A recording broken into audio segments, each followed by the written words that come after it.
our December 4th. Welcome to our Ubuntu Council of Elders meeting tonight for December 4th. This is our 7th or 8th meeting. And right now we're just waiting for some people to jump on here. Let me go back and see if there's anybody who needs an invite. Okay. Okay. We are live on Google Hangout. Did you get your invite? See how that works out.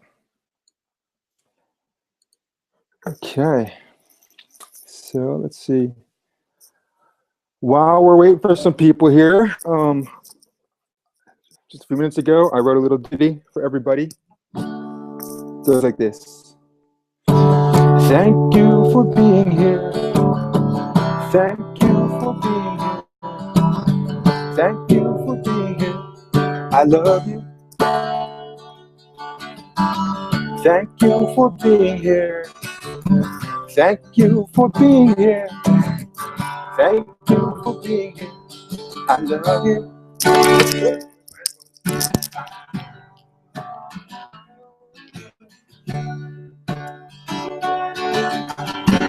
Yes, I love you.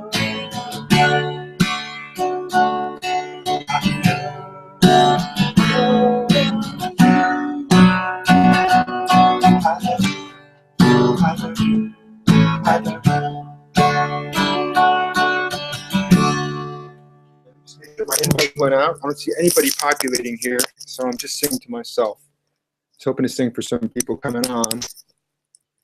Let's see what I'm doing wrong here. Okay, so let's see. Invite people.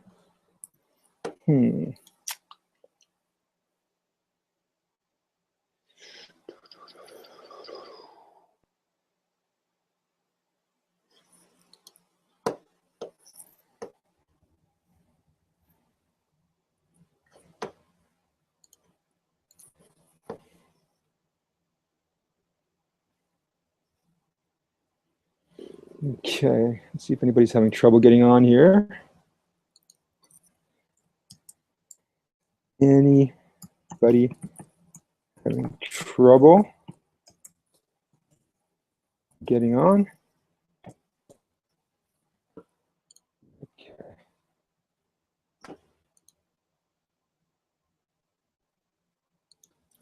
Let's see, Anna Maria wants to be here.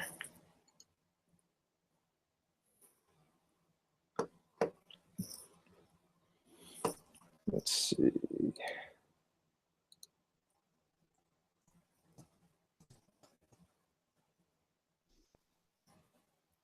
Hi, David. Hey, Maria. I can't hear you. Oh, you can't hear me? Oh, there you go. Okay, cool. So, did you just get my invite like in the last 30 seconds, or did you get one from earlier? I got one in the last 30 seconds. I'm online with Larry and Karen, and I just sent an invite out to the circle. Let me try this again. I'm going to send an invite to our whole Google circle. Oh, here's somebody. Oh, I'm on 2 calls right now. Okay. Looks like George is now. Hey, George. I'll be right back. Okay. Hey, George, how you doing? Okay, let me shoot this out again here. I'm inviting the whole circle.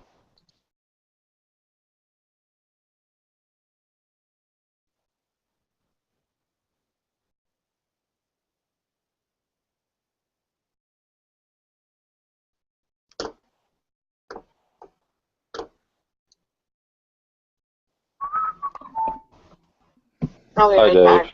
And everyone. Hey there, I just want to see something here. All's well, friends. Hope you're all well as well. Too many wells in that sentence. Oh, okay. I'm sorry, guys. This link that I gave you, I'm jumping back to that because there's too many invites out. There's too much confusion. I guess I was signed out of my Gmail account, and I had a Google page open, and I started that, and it looks like it was a different Hangout than the one that I sent the original link out to. So I'm going to start the other one right now. Hey there, I just want to see something here. All's well, friends. Okay. We're all well as well. Too many wells in that sentence. Oh, okay. I'm sorry, guys. This link that I gave you, I'm jumping back to that because there's too many invites out. There's too much confusion. I guess I was signed out of my Gmail account, and I had a Google page open, and I started that, and it looks like it was a different Hangout than the one that I sent the original link out to. So I'm going to start the other one right now. Hey there, I just want to see something here. All's well, friends. We're all well as well. Too many wells in that sentence. Okay, I think we're good here now, except I'm hearing my voice, I guess, from the other one. Hello, everybody. Hey, Karen. Hi, David. Hey, Michael, that was a great video, man. No, thank you.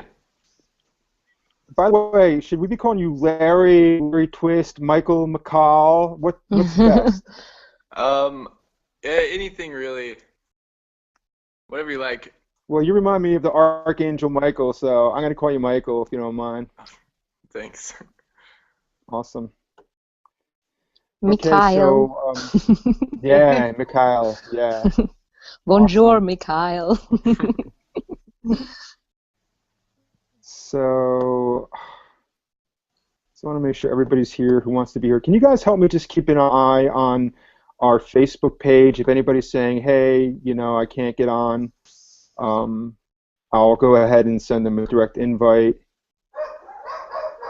Because the way the Google system's set up, I know it's got its glitches, and George, I respect that you invite us to this other forum, but the fact that Google Hangouts gets turned into a YouTube video is, in my mind, invaluable. So I'd rather learn how to become smart enough to know how to navigate Google here. I'm learning where the glitches come up. Like, for instance, when I first send out invites to people, it's just an invite, not necessarily to come on the video conference, but just to listen in as it's going on live. Once we actually start the broadcast, then I'm supposed to send out invites to people who want to come on video, and the problem is this too, that when I add people, when they sent me their Gmails earlier, I was able to find them in Google Plus and invite them, but by hovering on their name, it used to be that it would allow me to drop them into the circle that I've created for this particular group, and that's what I've got to really focus on. Because I wasn't able to drop them right in. So when I sent out my whole circle invitation, it wasn't going to those 4 or 5 people who individually sent me their emails. So we may see some other people getting on the Facebook page saying, hey, listen, I'm having trouble, and then I'll go ahead and invite them. So sorry for the confusion getting this started. But I wrote a little song for you guys. Want to hear it? Thank you for being here. Thank you for being here. Thank you for being here. I love you. Thank you for being here. Thank you for being here. Thank you for being here. I love you. Love you. Yes, I love. Yes, I love you. I love, yes, I love you. I love you. I love you. I love you. We love you too. Welcome. We love you too, David. Awesome, guys. So glad we're together again. I really missed you for the last 2 weeks. I realized that it's very difficult to be out of contact with you for more than a week, so I'm glad that we're here. How was everybody's Thanksgiving? Great. Lots of food.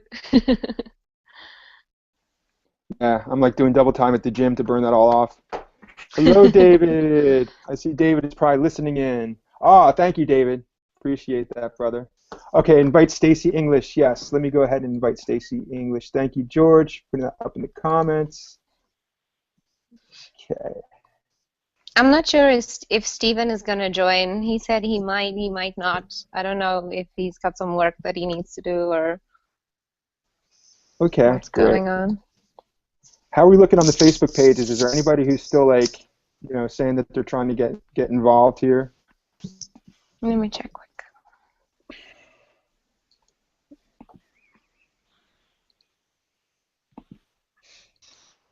I don't see any of that sort of action other than Stacy. Okay.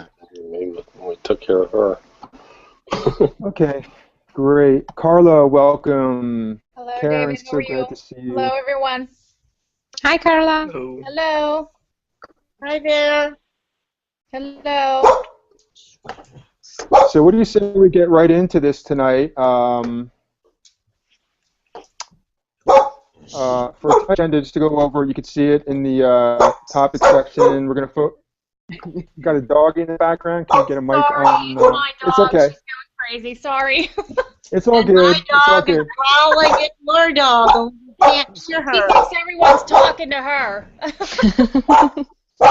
can always use the mute button. So if you need help with that, I can also put you on mute. But I don't want to put you on mute unless you ask me to. But you can put yourself on mute just by clicking on the microphone icon at the top of the screen. So yeah, we've got a lot. Obviously, we've been all on the page, lots of energy bouncing around. It's all good. So tonight we want to focus on how to better focus our council group page. We want to define our co-creation with Michael Tellinger in Ubuntu South Africa. I was hoping Michael Gabriel could introduce his coordinator manual. I know that he, schedule-wise, this timing has been not good for him lately. So I don't know if he'll be joining with us. You guys were talking, I think it's a good idea to vote on limiting admin status to 13. I want to discuss if you guys have any questions, if we have questions for Michael for our Saturday morning meeting with him, which, as far as I know, is still happening. So we're just going forward with that. If we need to reschedule, no problem. We'll just do that.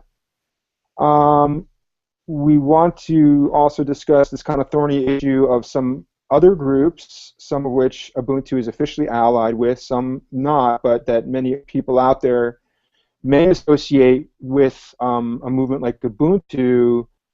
Specifically, I'm thinking of Agenda 21, the UN, Venus Project, some groups like that, and discuss how we define ourselves in juxtaposition to them. And I added on one final point, which was the benefits of a private society that came up from my earlier radio show on Blog Talk Radio. One of our guests was talking about his idea of creating a private society that functions outside of the jurisdiction of like the U.S. government, kind of like private trust law, like the richest families in the world do all their thing, famous for this quote where he said that the secret to power is to own nothing but control everything, and they do that through private trusts. So we're going to discuss the possible advantages of doing a private society or making Ubuntu private. It's kind of confusing, but when we get to that point, I'll explain a little bit more. But I'd just like to suggest that we go round robin right down the line tonight. If you don't want to contribute a comment, say pass. But let's go ahead and focus on how to better focus our council group page. And Michael, would you like to open up on any thoughts you have on how we can better focus the page? And specifically, that's also dealing with kind of thorny situations where we have people that are becoming, I don't know, the energy is just kind of difficult a little bit, and we just want to be really flowing. So these are kind of some of the things that we're talking about when we stay focused. Yeah, well, I think that I've been watching a lot of the newest Michael Tellinger videos, and he's been talking about like not starting like just a self-sustained community, but actually like utilizing what is in your community already and converting it to contributionism.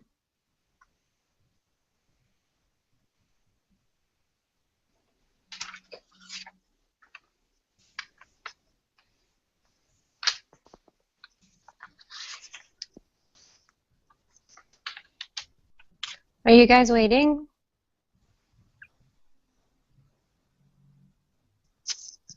Hello? Michael, I think you're muted accidentally.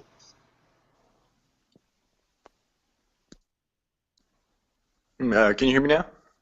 Yes. Yeah. Oh, you didn't hear me before? No. Oh, okay.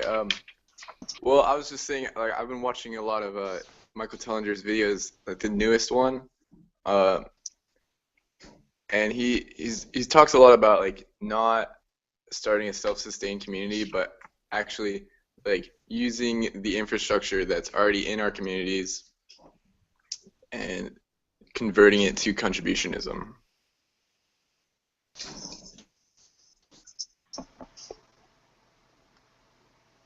Okay, we thought you had more to say than that. We actually heard that the first time, but okay. Oh, yeah.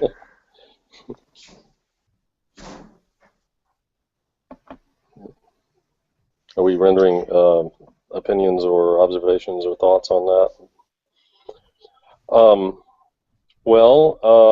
Does anybody know of such a candidate community for that kind of process?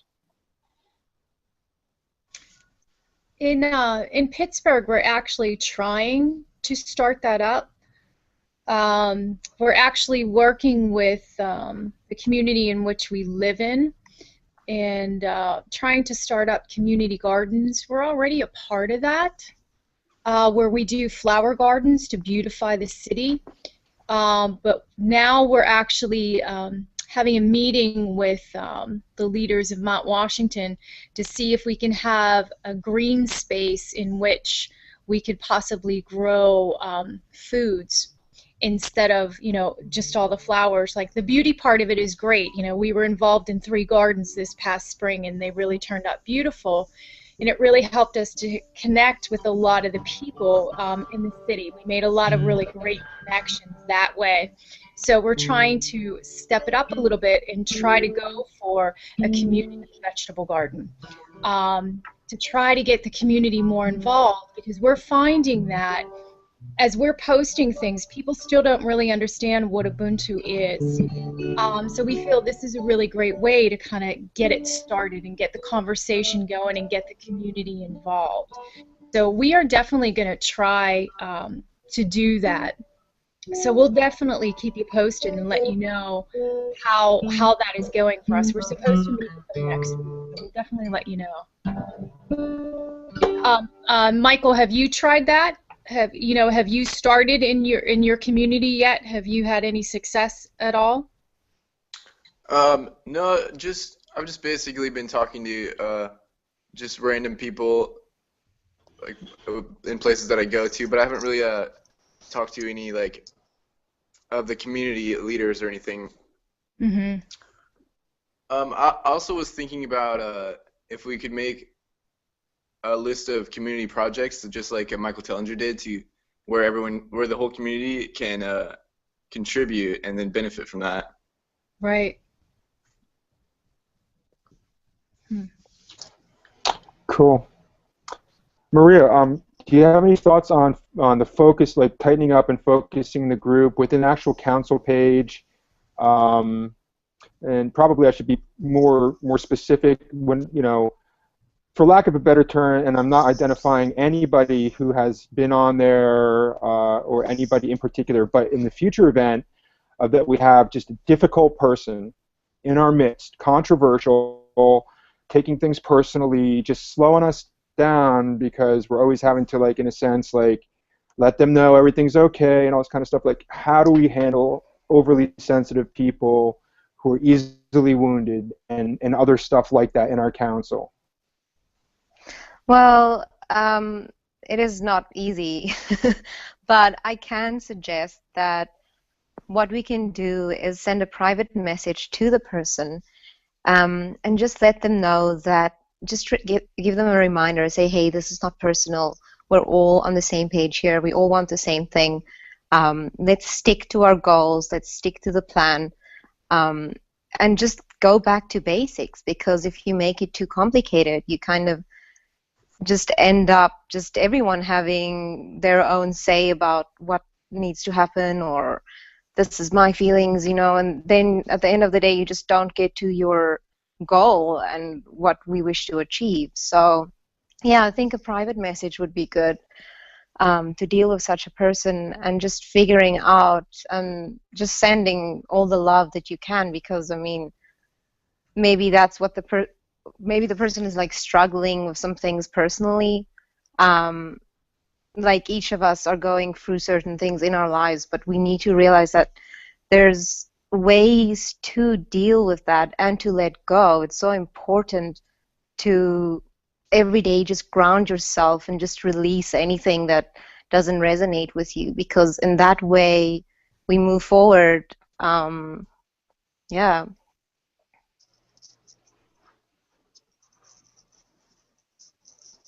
David, if I can, one of the thoughts that has crossed my mind throughout the last week or so, with the council page, is there any way that we can somehow streamline the information that goes out there?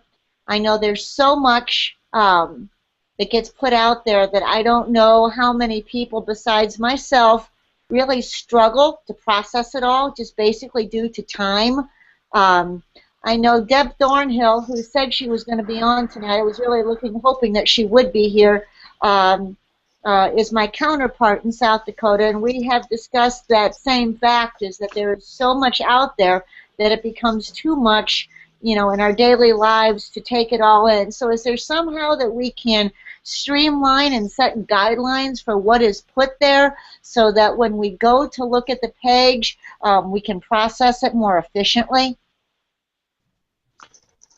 I personally think it would be more difficult to try to manage what you're suggesting, which is one solution, no doubt. But on the other hand, don't feel like you have to take it all personally. Like, I'm very busy with, like, lots of things, and I don't read everything that's on the page, and I really should, but I don't guilt trip myself about it. Like, I'll take a perusal at it, and I'll realize that I'm missing some stuff. But, you know, I'm always of the belief that, you know, if there's something really important that you should be informed about, like, you're going to get informed about it. You know, it's either going to be a conversation that so many people are commenting on that it's always towards the top of the page, and items that people aren't commenting on begin to disappear down at the bottom. And certainly really critical issues, you're going to get private message, or you're going to get tagged and brought in. So that's what I kind of rely upon for myself. Like, I can't read everything, you know, and I will try to be involved to some extent, obviously. You know, so that's what works for me, is just, you know, releasing myself from feeling the need to read everything that's on the page. Yeah, because I guess that's where I'm feeling, is that, I'm wondering, am I missing anything that's important? Sometimes if you come in on the middle of in the middle of a thread, it's hard to know, well, what are we talking about? What's the topic of discussion? So, like I said, that was just one of my thoughts, was, just to make it as efficient as possible for, I guess, people like myself who feel like they have to read it all, to not let that become, an overwhelming feeling. Yeah. Karen, I understand what you're saying, and I think a lot of people are actually feeling like this. And I actually mentioned it, I think, to David before today as well, that, like I said, we need to stick to the basics. We need to post what contributionism is, what Ubuntu is, what our goals are, any other or any subcategories that goes underneath it, like gardening, law, whatever, and no like other things that distract us, because that's the kind of stuff that we do not need in this group, and we just leave that out completely because it just annoys everyone, to be honest, and it's a disturbance. Right, So, and I agree. It kind of tends to derail, kind of where we're headed. So I yeah. agree with that. I think as we said, as you said before, private messaging when feelings need to be aired would be more appropriate than possibly putting it in the on the regular post. Right.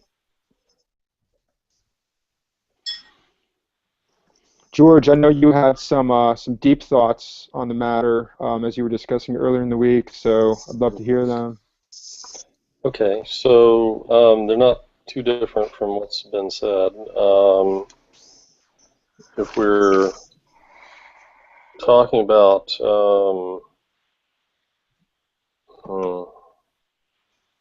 if we're talking about the disruptive type conversations that can happen, I would add to what's been said already that yes, private messaging is great. I mean, I've done that, but if I see somebody acting on the site in a way that's a little bit odd and a little bit disturbing, and I don't understand what's going on with them, I mean, we could all assume, that we imagine or know what might be going on with them, but I think the productive thing is, and what I have found productive is to actually try to get to know that person and say, just find out what they're all about, and because our assumptions may be wrong, and if we can establish a rapport with the person, then then we can sort of help them to adjust, right? And understand. You just create a mutual understanding between the group and the new person, let's say. So, I would just suggest making it a little bit more of a personal and of an outreach kind of thing, rather than like PMing somebody to kind of spank them for not behaving properly, or something like that. Excellent. So, I just wanted to ask, what did you guys? I made a comment in the on the group, but what do you guys think about if we decide on inviting newcomers, just writing a little letter and putting the declaration on there, as well as maybe just a little introduction of what they do and what they can offer for the group, and then yeah, a little something like that. So you're saying people, would this be before they're actually added? Let's say, like, for instance, they've expressed interest in joining the group, or this is once they're added, sending them some kind of formal, semi-informal, formal package and email where they can basically, I mean, the other thing too is just to direct them to Michael's site, which is going to be important, I think, to have everybody in the database. I'm a big believer of just staying in alignment with what they're doing in South Africa. I have no interest in breaking away and doing anything maverick. I think that will just dissipate our powers, and it'll be a disaster. I can already see it down the road. Our power is going to be when we stay in alignment with Source. That literally, it chose Michael and doesn't make Michael a special person any more special. But he's the one that Source chose to bring this incredible book into this world, and that energy is coming down through Michael, who again is not a magic man or anything, through his group and through, I mean, he invited us to be a part. Like, there could be other groups in this country who he chose to bring Ubuntu into this country, but he chose us. He said, yes, I'll work with you. Okay, so it's really important, I believe, for us to stay in alignment with Michael that way. So I think sending new people to Michael's site so that they can, make the pledge. their information to the database will serve a similar purpose, or am I missing something? Yes, I agree with you. I mean, everything is on the website. There could be other groups in this country. Hi, Stacy. Answer these questions, but he chose us. He said, "Yes, I'll work with you."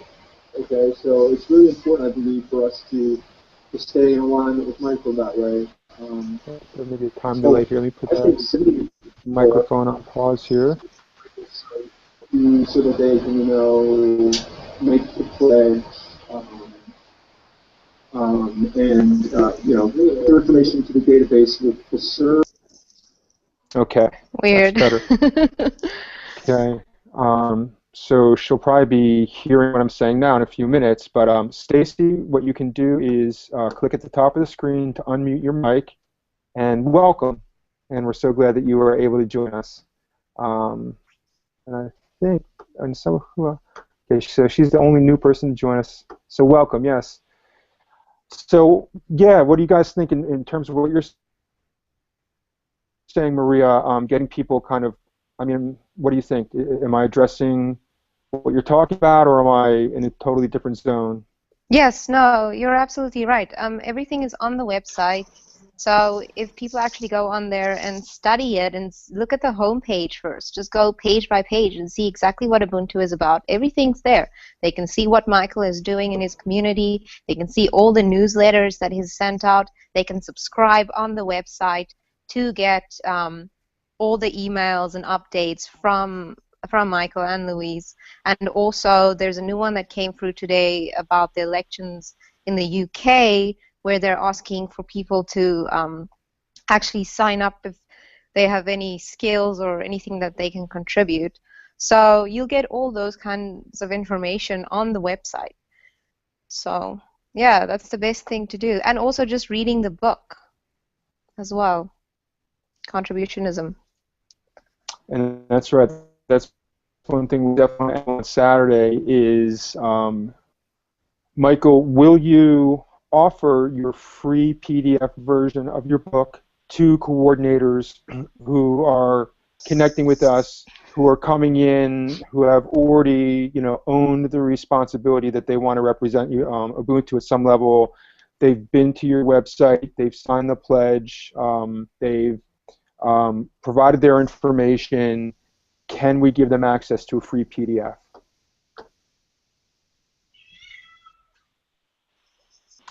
The only small problem I see with that, and I don't know how Michael will feel, but as soon as he does that, that will set a precedent, and it will happen worldwide by the tens of thousands before we know it.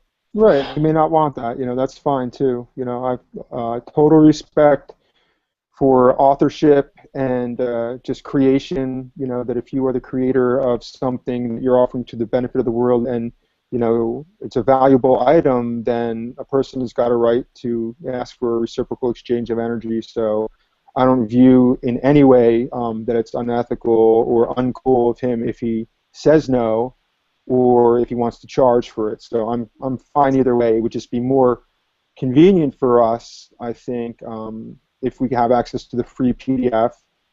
But it's also true too that people tend to value more something that they have a personal stake in, even if it's paying $1.99 for a PDF version or a used book. We know from science and psychology that people don't take as much care about things or don't regard them as highly when they're given freely. But when people have some kind of vested interest and have made some kind of payment, they have a much higher regard for it, whatever it happens to be.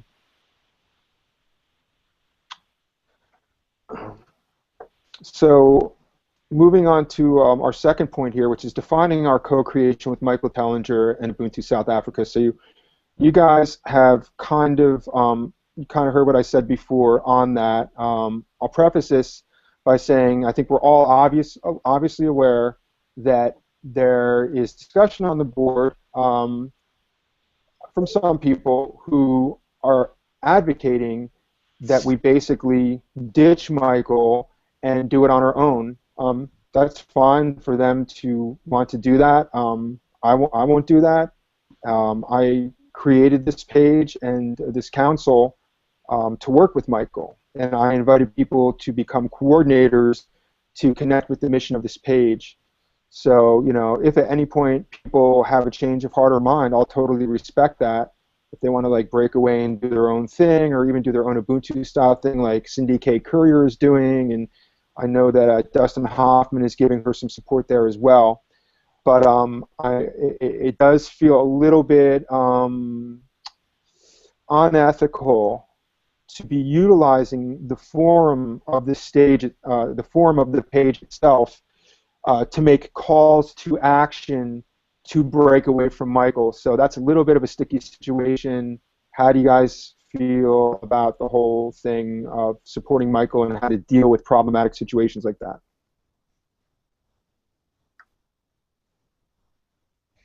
Oh, hold on, Stacy. Let me take your microphone is off here. Let me make sure you're with us here. I see you talking, I think. Okay, hi, Stacy. We can hear you now. Welcome. Welcome. Thank you. I just wanted to say that from my point of view, we need to support everybody in the group, bar none. To me, that is the whole purpose of moving forward in the future, is to support everyone and find a way to do that. It's our ability to find a way to do that that's going to set us apart from every other group that's out there.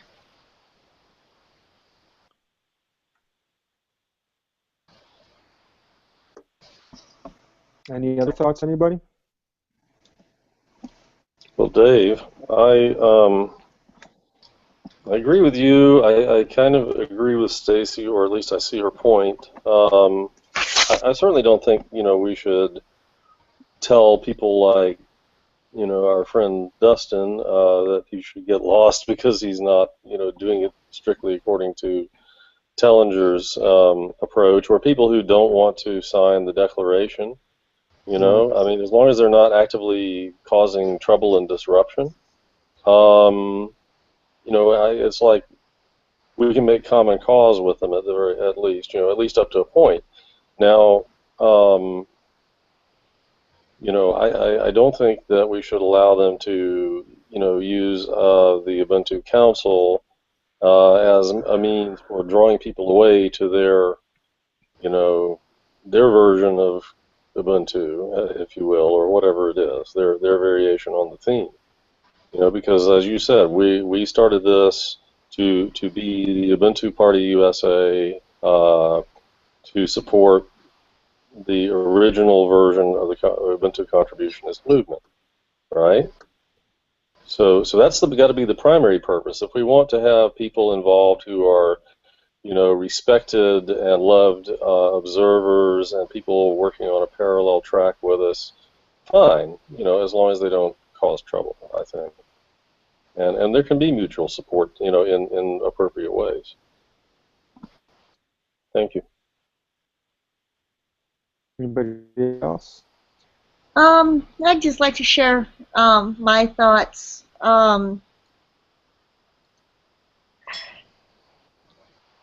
I agree and am totally committed to wanting to keep to adhere to to Michael's framework as he laid it out in the book. I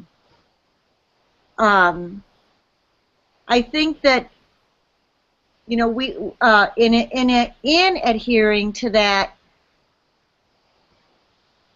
we obviously, you know, he's all the way in South Africa. Okay, so this is, I guess, where I'm going with my concern is, yeah, I totally want to stick with the framework and what he's saying. I'm a little concerned about how we're going to, you know, in each community, in each place that we're in, I think, you know, what we're doing is going to look a little bit different. And I guess I'm concerned about how do we, you know, how do we make sure that, you know, where's our autonomy to have those differences and still adhere to the framework that is going to be at a comfort level for Michael. I don't know if that's making sense, but that's what I'm trying to convey. I think I understand you. it has to do with allowing, or being okay with a certain level of, individual personal freedom. Every culture is going to infuse its own brand of Ubuntu with its own culture. So, and that's good, so that it doesn't look homogenous across the board. I mean, from what I gather, the only really real concern here, I mean, I like to think of it this way. Think of a vast, like, open, like out where you live, Karen, you got these, huge open ranches, right? Lots of space, like hundreds of square miles, right? Absolutely. Big corral, but you have certain boundaries, but the space to move is huge. So to me, those boundaries are just like the core principles of Ubuntu. Michael lays them out in the book. They're all kind of common sense, anyway, like certain things that you can kind of come to on your own without even having to read the book. But in my mind, it's like there's lots of room to move and to be creative as long as we're functioning within a framework that honors the inspiration, again, that is not owned by Michael, because as we all know, as creative beings in the inspirational process, it comes from a source deep within us and something greater than us, although we're also part of it. So, as long as we're faithful to the framework of the inspiration that brought this kind of thinking, philosophy, way of doing things into the world, and I think there'll be plenty of room to grow and evolve within that, paradigm as well. And there may be times too where we all come together and decide, and Michael included, like, you know what, we've rethought some things here. We have some new information, and we're going to retool this. And some of the aspects that maybe we felt were really fundamental, we're going to redefine them because we feel that there's a broader vista to connect with on the other side of this new idea that we're implementing. So in my mind, as long as there's discussion and there's agreement and that everybody's feeling good, Casey? I have a suggestion for the framework. When we're looking at the entire world and the diversity between all the different communities that there are, the important thing is to find a common denominator that we can all accept and that we all agree with. I suggest that being that each community look within themselves to determine what their needs are for basic survival to start with, but then ultimate happiness. And those are the kind of needs that we need to tally into a system that's going to create the abundance necessary to provide for those needs. So it's essential that each individual community is perceived as unique and individual, because we want to know what the individual needs are. But I think having a common denominator is what will bring us all together. Yeah, kind of think of it like each of us are holding a flame for Ubuntu, and that flame will get stronger the more people start connecting with one another. Like, it's like a light that just like bursts out from all of us on every level. So I see it like that, like the little earth or the earth globe that connects everything. And that will make this dream come alive. It will make it stronger. And that's what everyone needs to understand. Like, everyone connects. We are, all of us, like, we're all over the world. We have people in the group from Australia. We have people in the group from, I don't know, everywhere. So, yeah. You know, I agree with everything that everyone is saying here. And I guess my question, to be really frank, I get this at this moment, and maybe David can address this, is, you know, the way that we're just talking to one another and describing how we envision this. Is this what Michael envisions?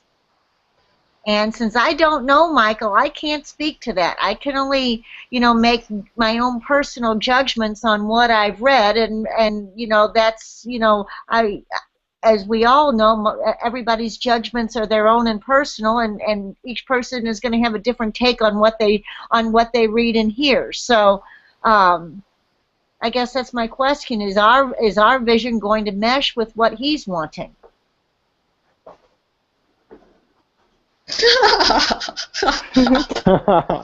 I just downloaded this app. You know, I didn't even select the Halo. It must have been from last week.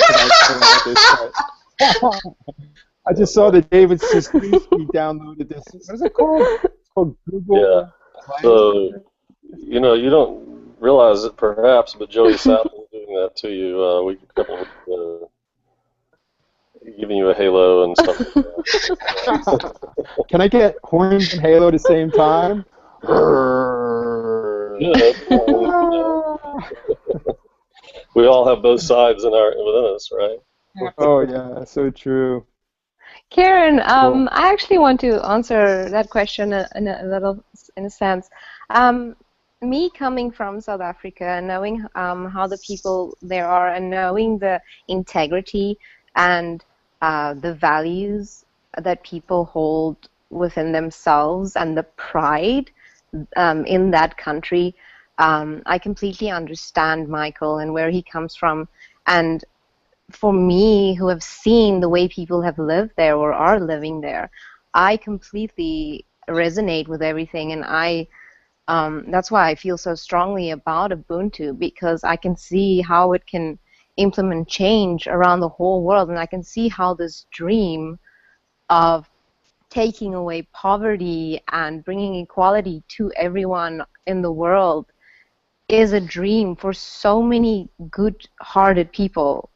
And I think Michael is a very brave soul for actually doing what he's doing, and I am very certain that he would resonate with everything that we are saying tonight. Okay, thanks, Maria, because, you know, like I said, I've never met him. I'm certainly not going to make any judgments. You know, I can't really, you know, feel like I can accurately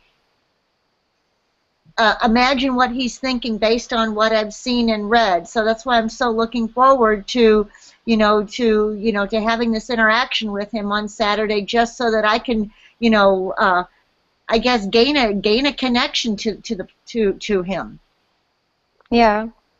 Also, if anyone who wants to be a coordinator, should give him an email, and he replies within 24 hours.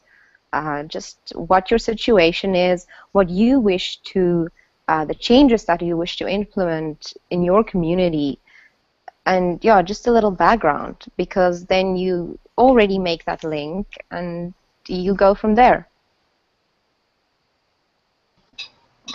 So can I chime in briefly? Thank you, Maria. I appreciate that. You know, one of my personal goals at this point is to reread the book. And I think it's kind of, it could be a, you know, cycle or a feedback loop or something, you know, where we read the book, we go out and we observe our own communities, and we maybe try to implement things, or we start talking to other people about what we got out of the book, and so on.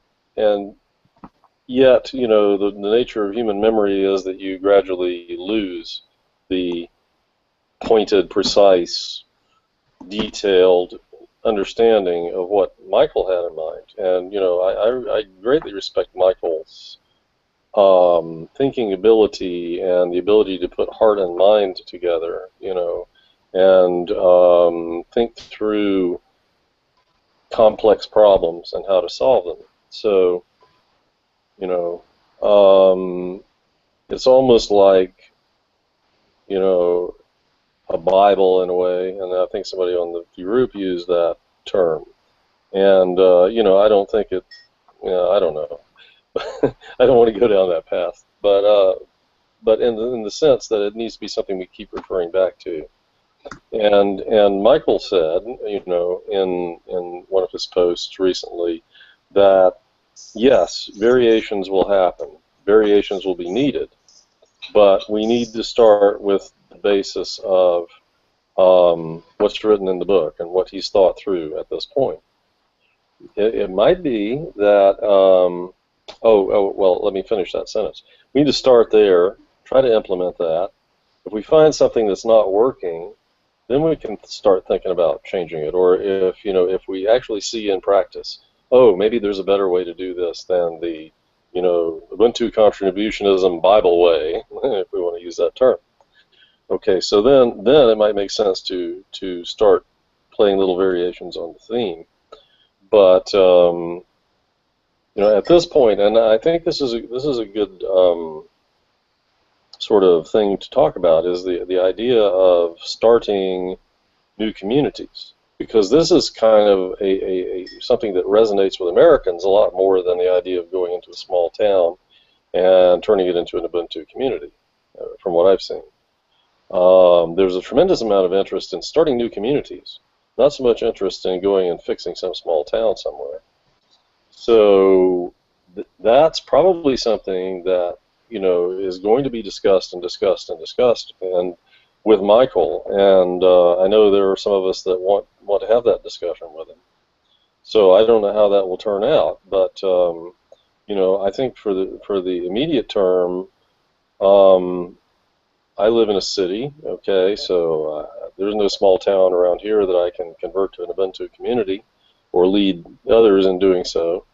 But I can put the word out about what Ubuntu is, how it works, what contributionism, I should say, and connect with people who are involved in projects that are aligned with Ubuntu principles, like the food forest here in Seattle, for example. And maybe those people are already softened up and primed to sort of grok the bigger picture, so to speak. And would come on board. So I feel like I'm rambling a bit, but yet, maybe that's okay, because it's not a simple problem that you can just put in a little box and say, okay, we're done. There are a lot of different aspects to it. So thank you for putting up with my ramble.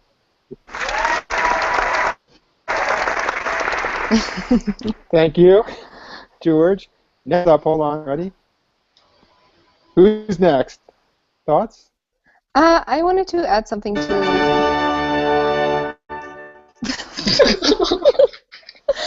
to George's suggestions. Since you live in a city, George, there's also potlucks that you can do. You can also maybe think about joining with someone that has a community center, or using your local community center and asking people to maybe just give like $1 or $2, and you can maybe do a PowerPoint presentation of everything within Ubuntu. You can show the stuff that Michael talks about. He has a ton of videos that you can show.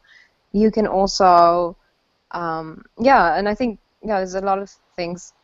I'm just phased right now. But that is exactly why Michael is... Oh, I'm sorry. That is exactly why Michael is coming to talk with us, to implement these important changes. So, okay, now I'm done. Okay, and unfortunately, let me quickly respond. We have this wonderful thing that a lot of people, all over the country are doing, but in Seattle and this area too, which is meetup groups, baby.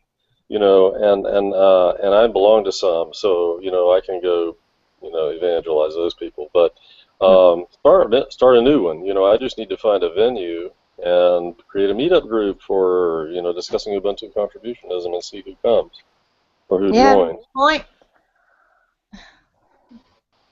May I add? Has anyone done this in their communities? Has anyone started this? I mean, I was under the impression that that's what we were to do, and we were to try to start this up in our communities, and I thought that this was going to be, we would all discuss what is working, what isn't working.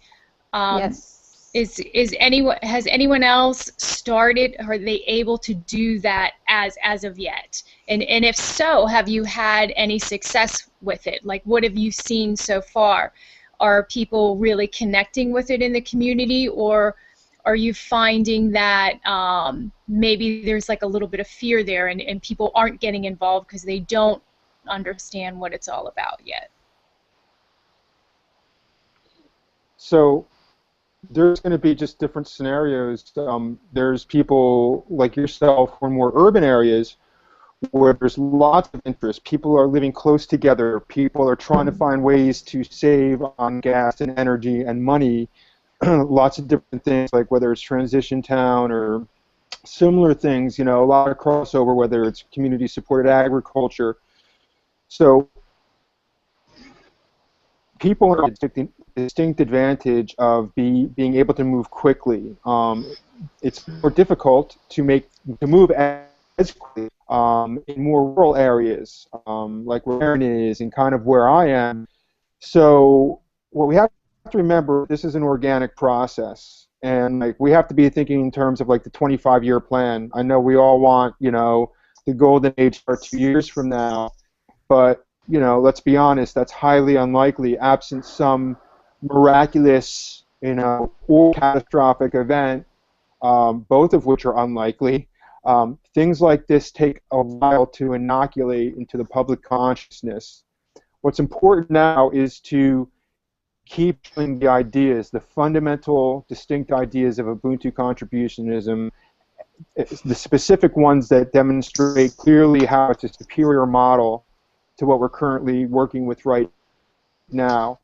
Once we capture the minds and the hearts of people, they will come inquiring. I think it's important to, as George said, evangelize, get out there. We want to distribute literature, but this is the thing. People will be. We can't control the inspiration factor for other people. All we can do is be faithful conduits for the information, whether we're having a conversation or passing literature along. So I would say that for those of us who are in areas where we can, like, as of right now, begin to implement stuff, that's great. In other areas, we may not have that opportunity, but we can do stuff like meeting with, local groups that are involved in just community affairs, showing up at certain civic meetings, letting people see that we're part of the community. We're coming out, in a sense, to their playground, right. So that, we show that, it's just more open. And then once we gain, like, a voice at the table, you know what I mean? Right. And at that point, we can begin to talk about Ubuntu with these groups and make the transition. It's going to happen, but we just can't lose heart or get discouraged because, this is the long haul, and it's one day at a time. It's a beautiful thing that we're part of. I have complete confidence in Ubuntu and in the people who are connecting with it here. No, I totally agree with you. I was just wondering how everyone else is doing with this. Have they been able to start something, or is everyone still in the process? How are we connecting with our own personal community? That's what I was just wondering. To kind of make this work, we all have to somehow connect with someone in our community to make this work, so we can have that meetup, or that community garden, or whatever it's going to take in your community to bring about awareness, whatever that may be. Right.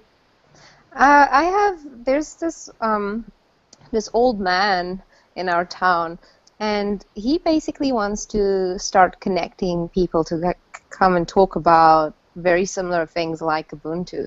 Mm-hmm. And I was speaking with a friend of mine, and he's been following Ubuntu for quite a while as well, and he's very into the whole GMO thing and healthy food. So what we plan to do is gathering a couple people in a community type of center, and maybe we also have some access maybe to a little theater where people can come and sit and watch documentaries.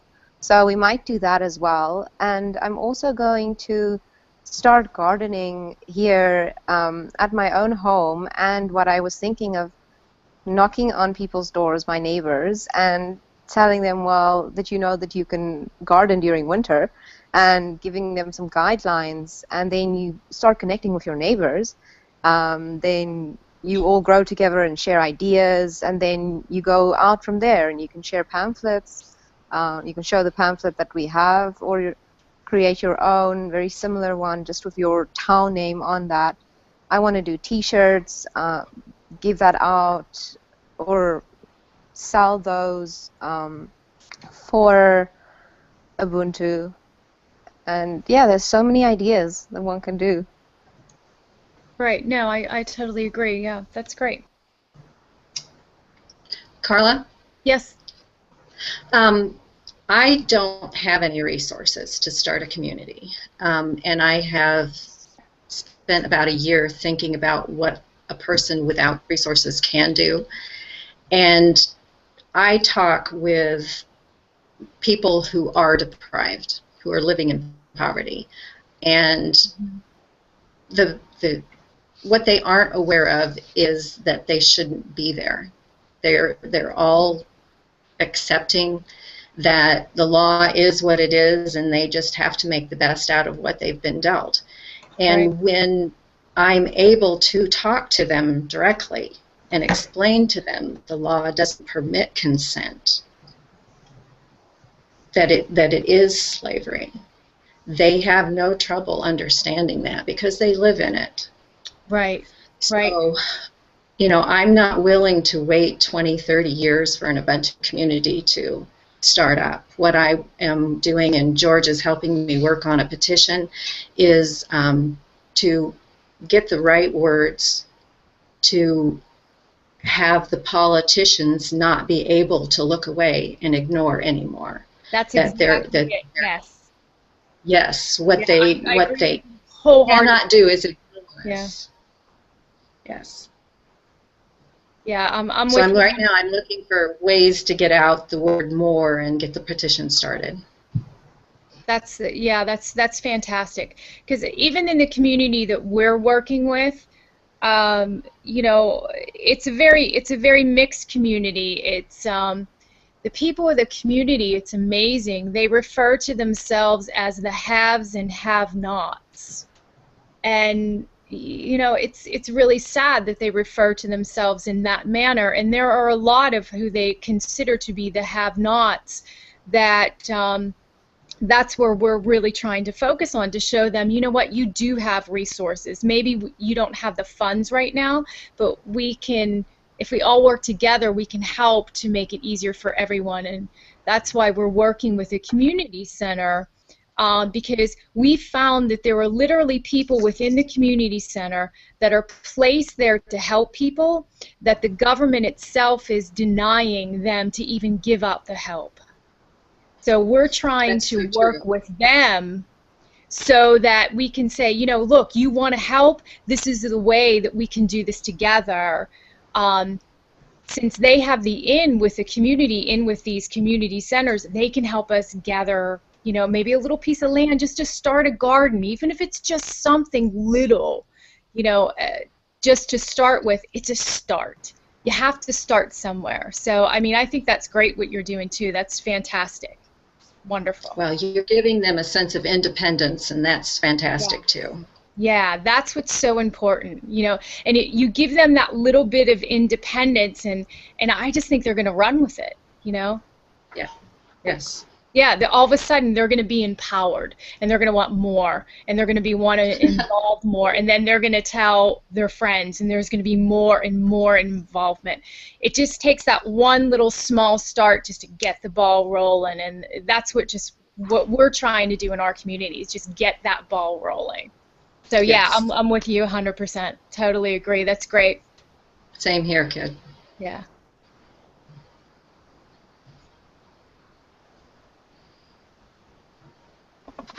Okay, looking at what's next on our list of things to discuss, let's see.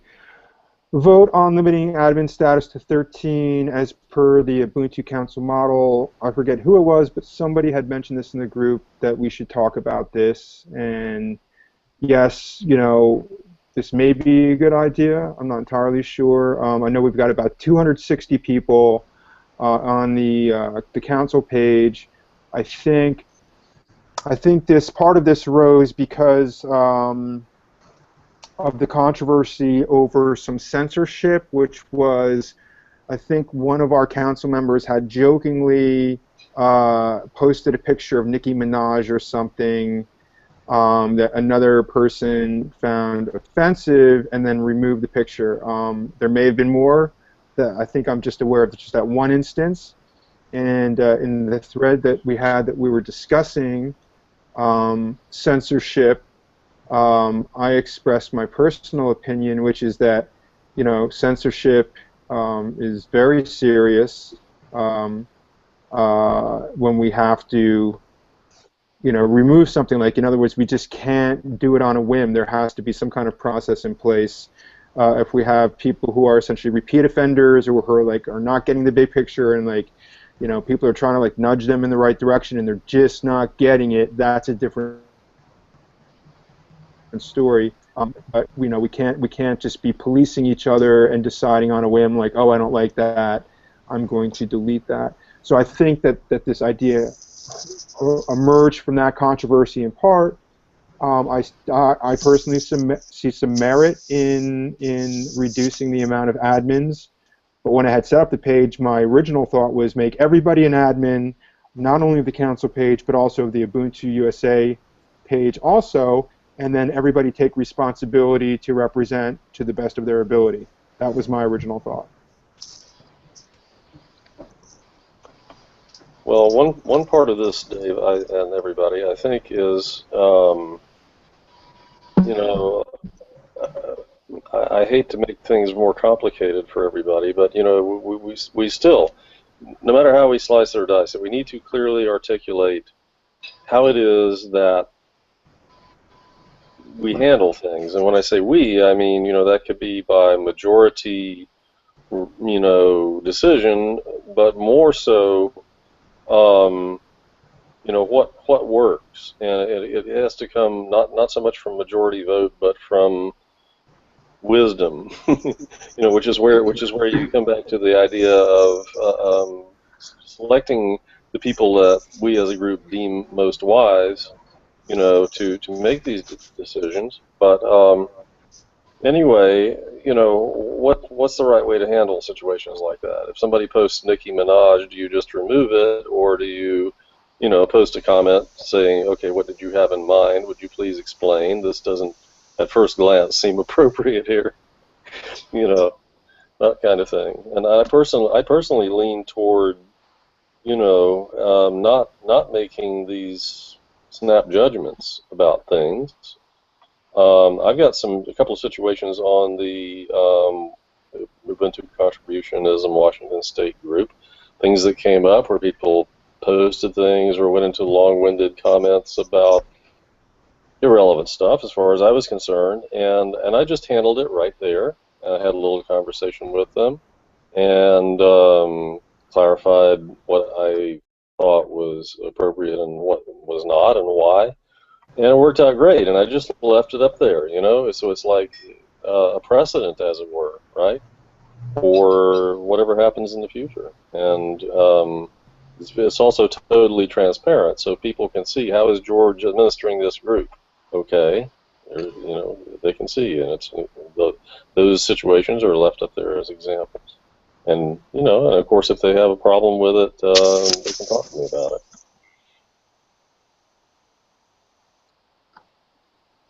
I feel as though there has to be a couple people in the group to monitor this type of stuff, as well as limiting the post to what matters. Again, what I mentioned earlier in the Hangout as well, because if we're going to have a bunch of random stuff being posted, then we are going to have these problems.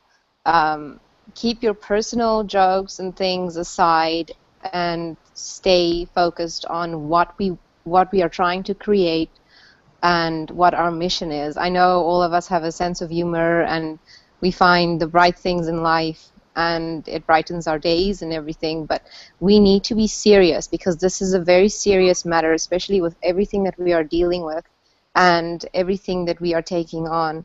So staying serious, yes, is definitely a must, because we cannot have these distractions on a council page. Well, Maria, I don't disagree with you, but I guess one thing, this reinforces what I said about we need to have clearly articulated policies. So if one of the policies is going to be we're going to be very serious and we have to limit our focus and so on, then people, when they come on board, need to understand that. Another idea, which I think I may have mentioned in the group, and I don't know that it's the greatest idea ever, but it was just a thought that occurred to me, and maybe we should discuss it, is does it make sense for us to have a group for serious business only and another group for socializing and cutting it up and posting your jokes or whatever it is you want to do, you know, which is more free form, and people can let their hair down and we can all learn to be friends and love each other dearly, you know, by just being ourselves on this entirely separate group. I have a suggestion.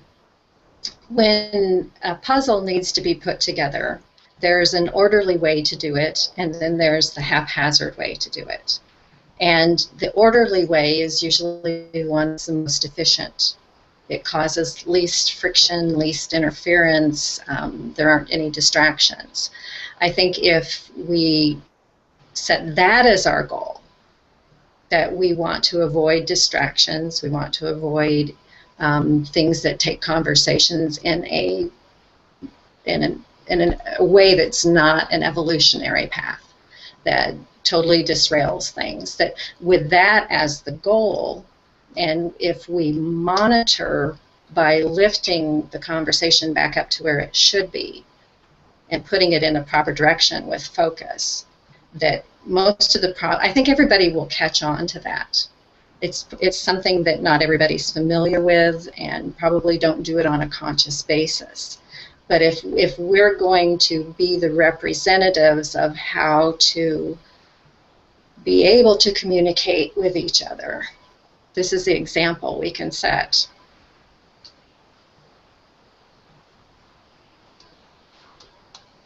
And I think you've already worked on quite a few processes.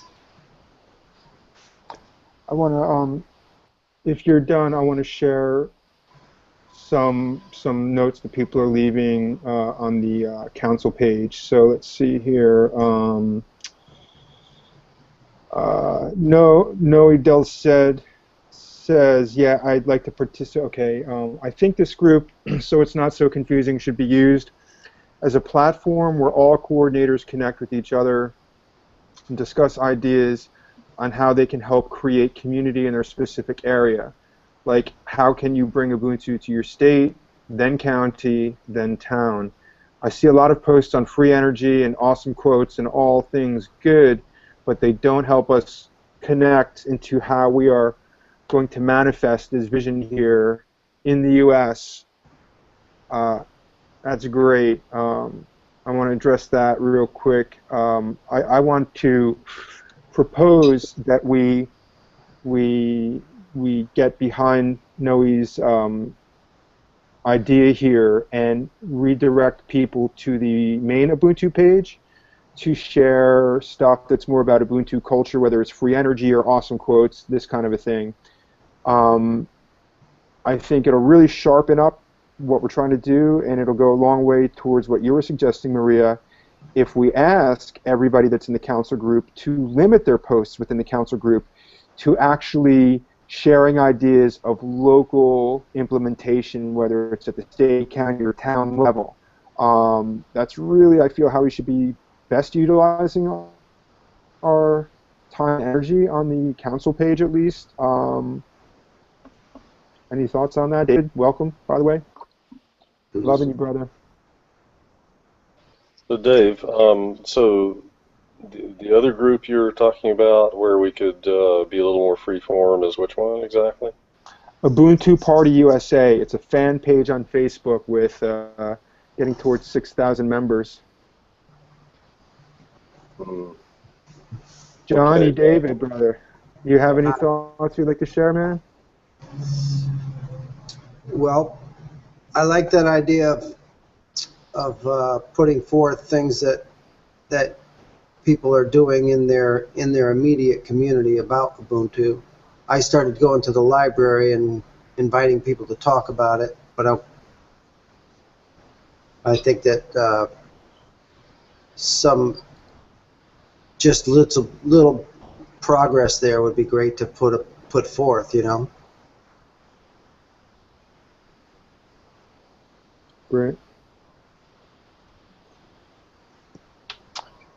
David, I'm in agreement. I think that would, like I said, I think that goes, especially for the way that, that I feel, that I think about it. If we're on the council page, we can look to be, for information, to share ideas that are directly related to fostering the idea of contributionism and what we're doing in the communities, and leave the USA page for people to socialize on. And I think that's really going to streamline the council page significantly. That's awesome. We passed that motion. Is there anybody who disagrees?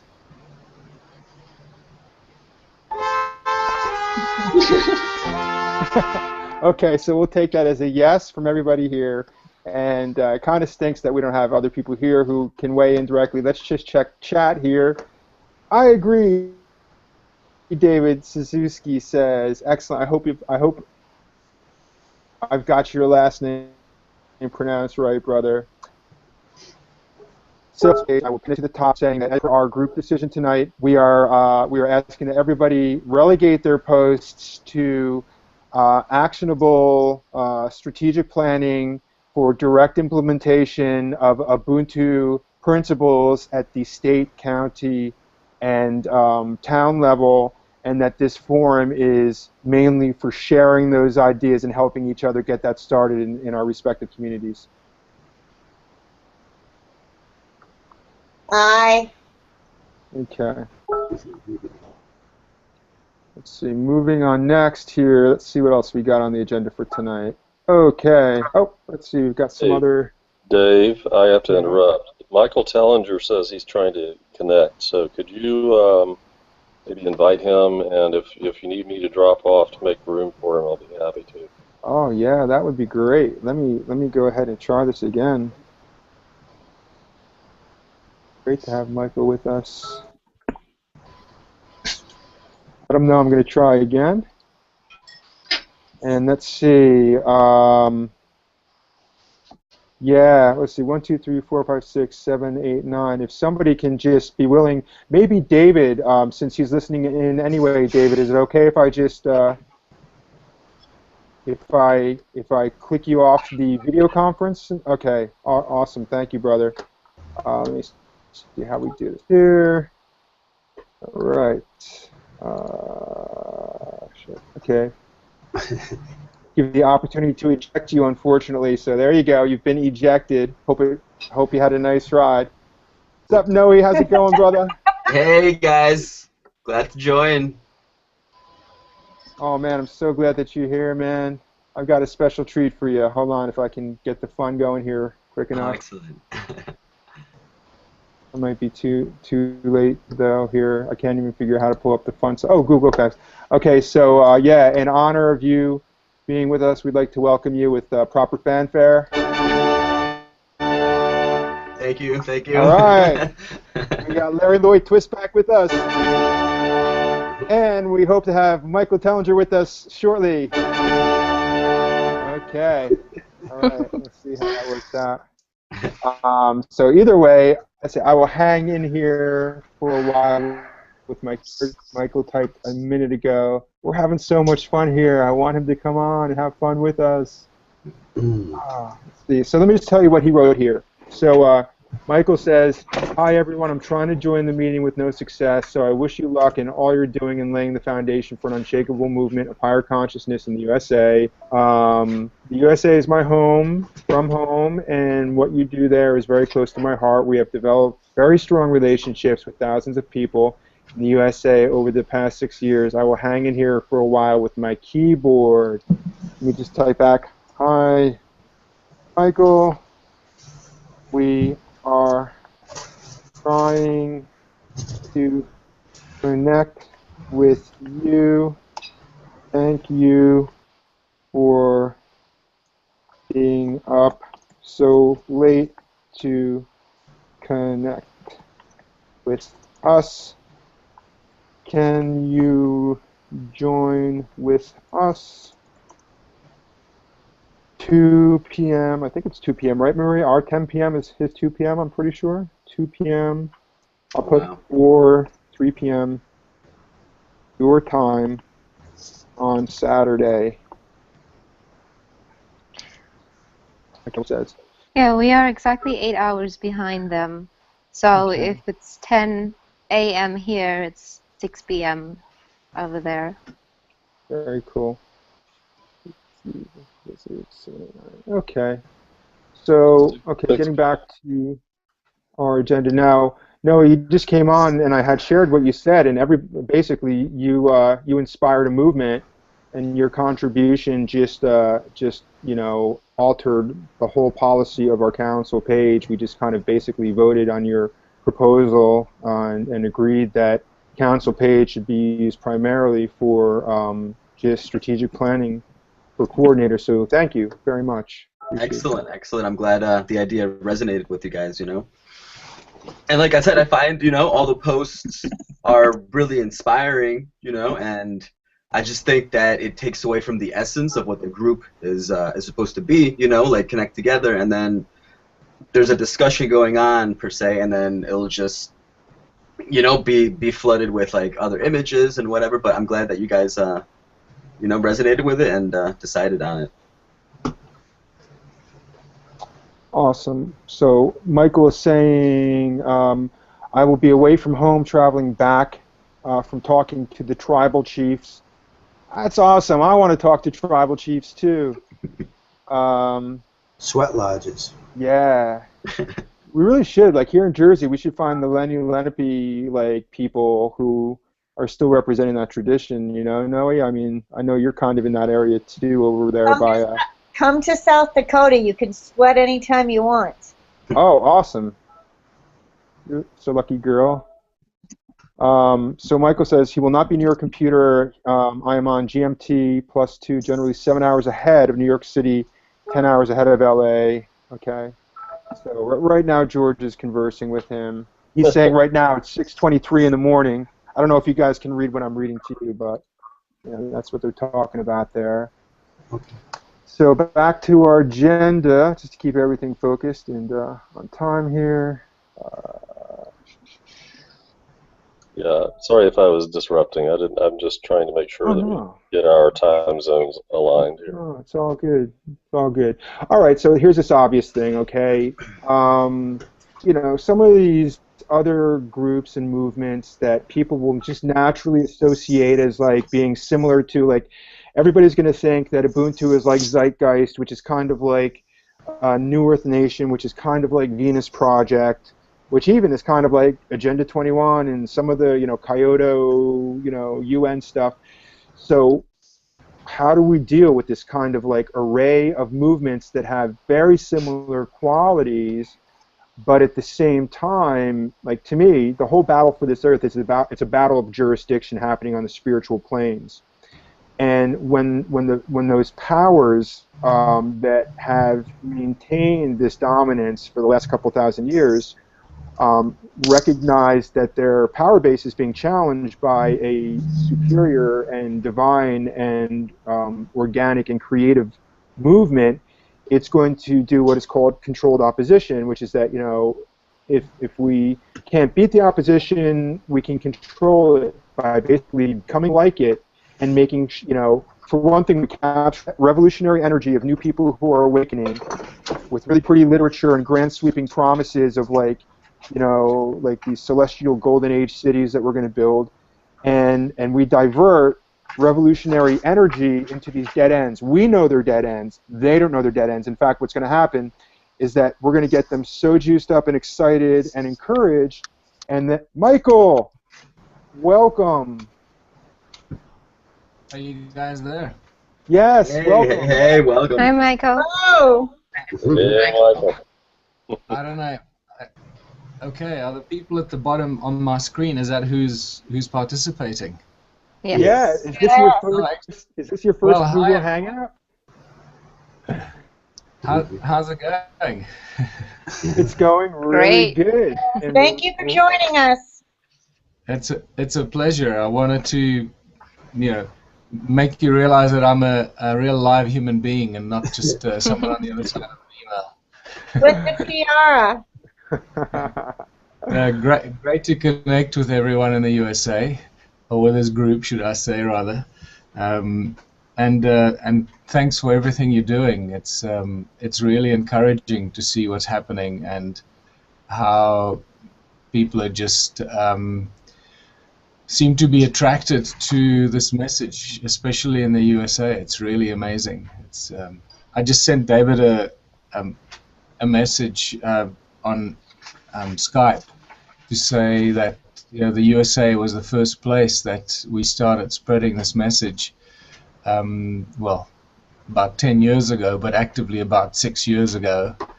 And it's my second home from home, and we've connected with so many thousands of amazing people there. And it's the first place that the whole philosophy of contributionism really started to take root. So I see the USA as my second home. So it's very special and very precious to me. So well done on what you guys are doing. Well, thank you. Thank you. Thank you, and well done on writing the book that inspires all of us. Just to bring you up to snuff on our agenda for tonight, some of the stuff that we've already covered to bring you up to snuff is we were discussing how to better focus our council group page. Here in the U.S., we have two groups for Ubuntu. One is our public fan page on Facebook that is called Ubuntu Party USA. It's got just shy of 6,000 members, or maybe more like 5,300, somewhere between 5,000 or 6,000. And that's the portal that we're using to connect with people who just want to find Ubuntu online on Facebook. And there we share, like today, I shared a couple excerpts from the book, and we just share Ubuntu ideas, Ubuntu culture, anything remotely related to like free energy, sharing ideas, gift economy, all this kind of stuff. And then the other group that we have is the Ubuntu Party USA Council of Elders. That's a private group page on Facebook. That group has about 260 people right now. I would say that about 50 of those people are active. A lot of the people are new coming on there. But basically what we're doing is we're putting out the call, telling people, listen, if you want to take responsibility and own the responsibility for representing Ubuntu in your region, either at a state, county, or township level, we invite you to come onto our coordinator page and plug in that way and talk with other coordinators. What we discussed earlier is that we are now going to direct all people coming in to the main website that you guys just created, so that they can take the pledge, provide the information, get into the international database. And since you're here, we had a big question for you, and you can give it thought and get back to us if you want. But a lot of people who are plugging in are interested with the ideas of Ubuntu, but have not necessarily read the book. We were wondering if you thought it would be best to direct people to obtain a copy of the book on their own, or if for our coordinators only, if there's maybe a discounted PDF version of the book, or what's your thoughts on that? Well, thanks for bringing that up, Dave. I need to just make this very clear for everyone. The book is the main source of funding for the Ubuntu movement at the moment, because we still live in this crazy capitalistic, disgusting place that we have to survive on a daily basis. It really does irritate us in many ways, and as you all know, the experience of having to get on with our lives and spreading this message in this society is exactly what I've been saying. We're going to have to use money to rid ourselves of money. It's going to be very difficult to do it any other way, unfortunately, and I'm walking the talk on a daily basis. And experiencing these frustrations on a daily basis, but we are overcoming them. So the book is really the main source of funding for us here at the Ubuntu Movement head office, if you want to call it that. But so what I would suggest, the ebook is $10, and I don't know if that's too much for people to pay for it. I'm not sure what else to say other than is there a specific link that you suggest we buy it from, where you're getting more of a percentage of the sale versus going to Amazon or somewhere like that? That perhaps you would get more resources go to you versus a third party. Yeah, please. That's important. On Amazon, I get very little. Because they're a bunch of bastards. I think I get like $1.50 for every ebook sold. While on my own website, I get the full amount less the percentage. I think I get about $8.50 instead of $1.50. So if you go to our own ubuntuparty.co.za website, that's what I would recommend, because then we get more of the funding coming directly to us immediately, and it's not delayed in any way. Okay. But just to tell you a bit about what David mentioned, I see he's holding his hand up about the new website. I just need to give you an update on the new website as well. Do you want to say something, David? Oh, just real quick, Michael. I want to let you know that you can use transcription services. They have good technology and software where you can take your videos, put them through a transcription service, and then you can use, I think it's called CreateSpace, which is Amazon's service for turning your videos and your lectures into books. You might want to think about converting, because you have so many videos and lectures. And I buy books. Here's one example right here. There's this guy, David Robinson, who I really enjoy his writing. He's Maine Republic Email Alert or something, and he's great on common law. That's why I love him. But this book is made through that Amazon service, and so just something you might want to think about. That's great. Thanks. I didn't know that. Thank you for letting me know. That's great news. I'll make a note of it right now and actually try and follow up on that when I have a moment. But just to let you know, one of the most exciting things that's happened here in the last month is I had a unexpected visit from a guy that popped into our office at the Stone Circle Ubuntu Village, as we call it here, which is really our home, not where I live, but just very close to where I live, where our office is, and we have a little restaurant there. We've got backpackers there, and that's where we got the volunteers that come from all over the world. That's where they stay, and they help us activate our own space to keep ourselves alive, and at the same time activate all the community projects that we're busy with. And there are 23 different community projects that we're starting sort of one by one. Several of them have started already. So this guy popped into the Stone Circle, and he said he was part of a large group of people that have been given land by the government, and it's tribal land that they were given in a land claim.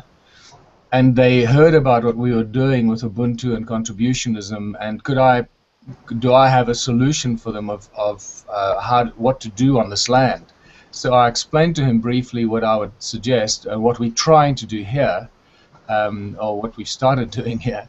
And I received a phone call from him last week that he spoke to the chief and their council, and they was very excited. So I'm going through this morning, actually, after talking to you, I'm driving through to Johannesburg to stay there for the night, because tomorrow morning I'm requested to address the council and tell them, explain to them how to implement this philosophy of contributionism.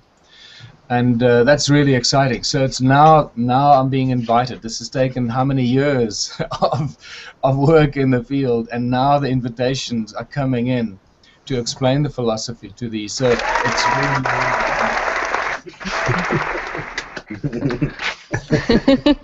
really and it's not a small group. It's a large group of 75,000 people. So it's like a city on its own. Wow. Wow. We were basically thinking of doing something similar. Carla is in connection with some of the elders here, and we were thinking of also getting them on video and actually talking for Ubuntu and sending that message out so we can get the wisdom of the ages out through there as well, and through a video, a collaboration video that I mentioned in my email to you, Michael, as well. So we all have a little message that we want to portray. So it's coming in a unified field of people that actually gives out the message of contributionism and Ubuntu. So I think that would be amazing. And you and Louise also speaking in it. People all over the world. We've got people on the group from Australia, from USA, South Africa. There's a ton of people that can contribute.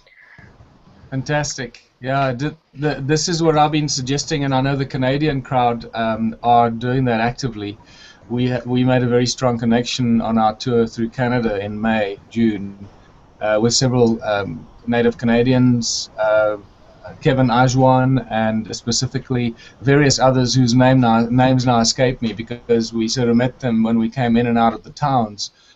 We did 12 cities in Canada during May and June, and right from coast to coast, if you're not aware of that. And the other serious activist was Eliza Knockwood, who traveled with us right across from Halifax to Vancouver.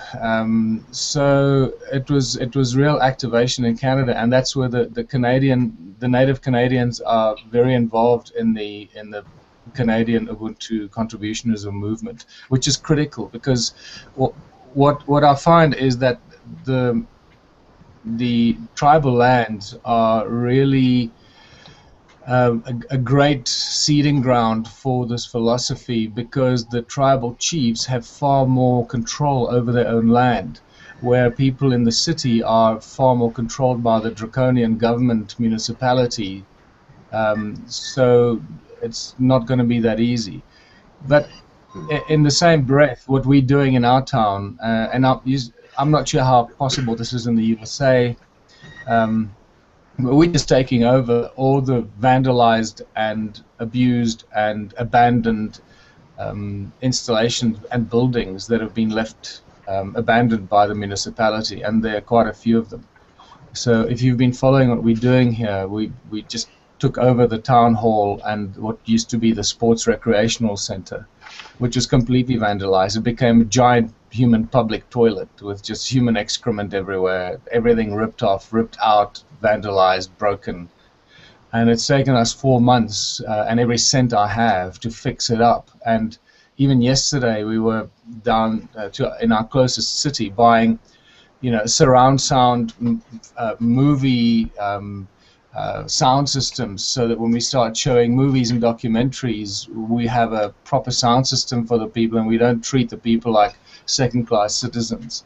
So I've pretty much gone right to the edge of my own ability with every cent I have to fix the place up, put security gates up, paint it, make it look reasonably acceptable. Getting chairs and tables in there, fixing the kitchen, the electricity, which was all the wires and wiring was ripped out. There was no electricity, no lights, no wall plugs, nothing. We've restored all that. That was a huge job.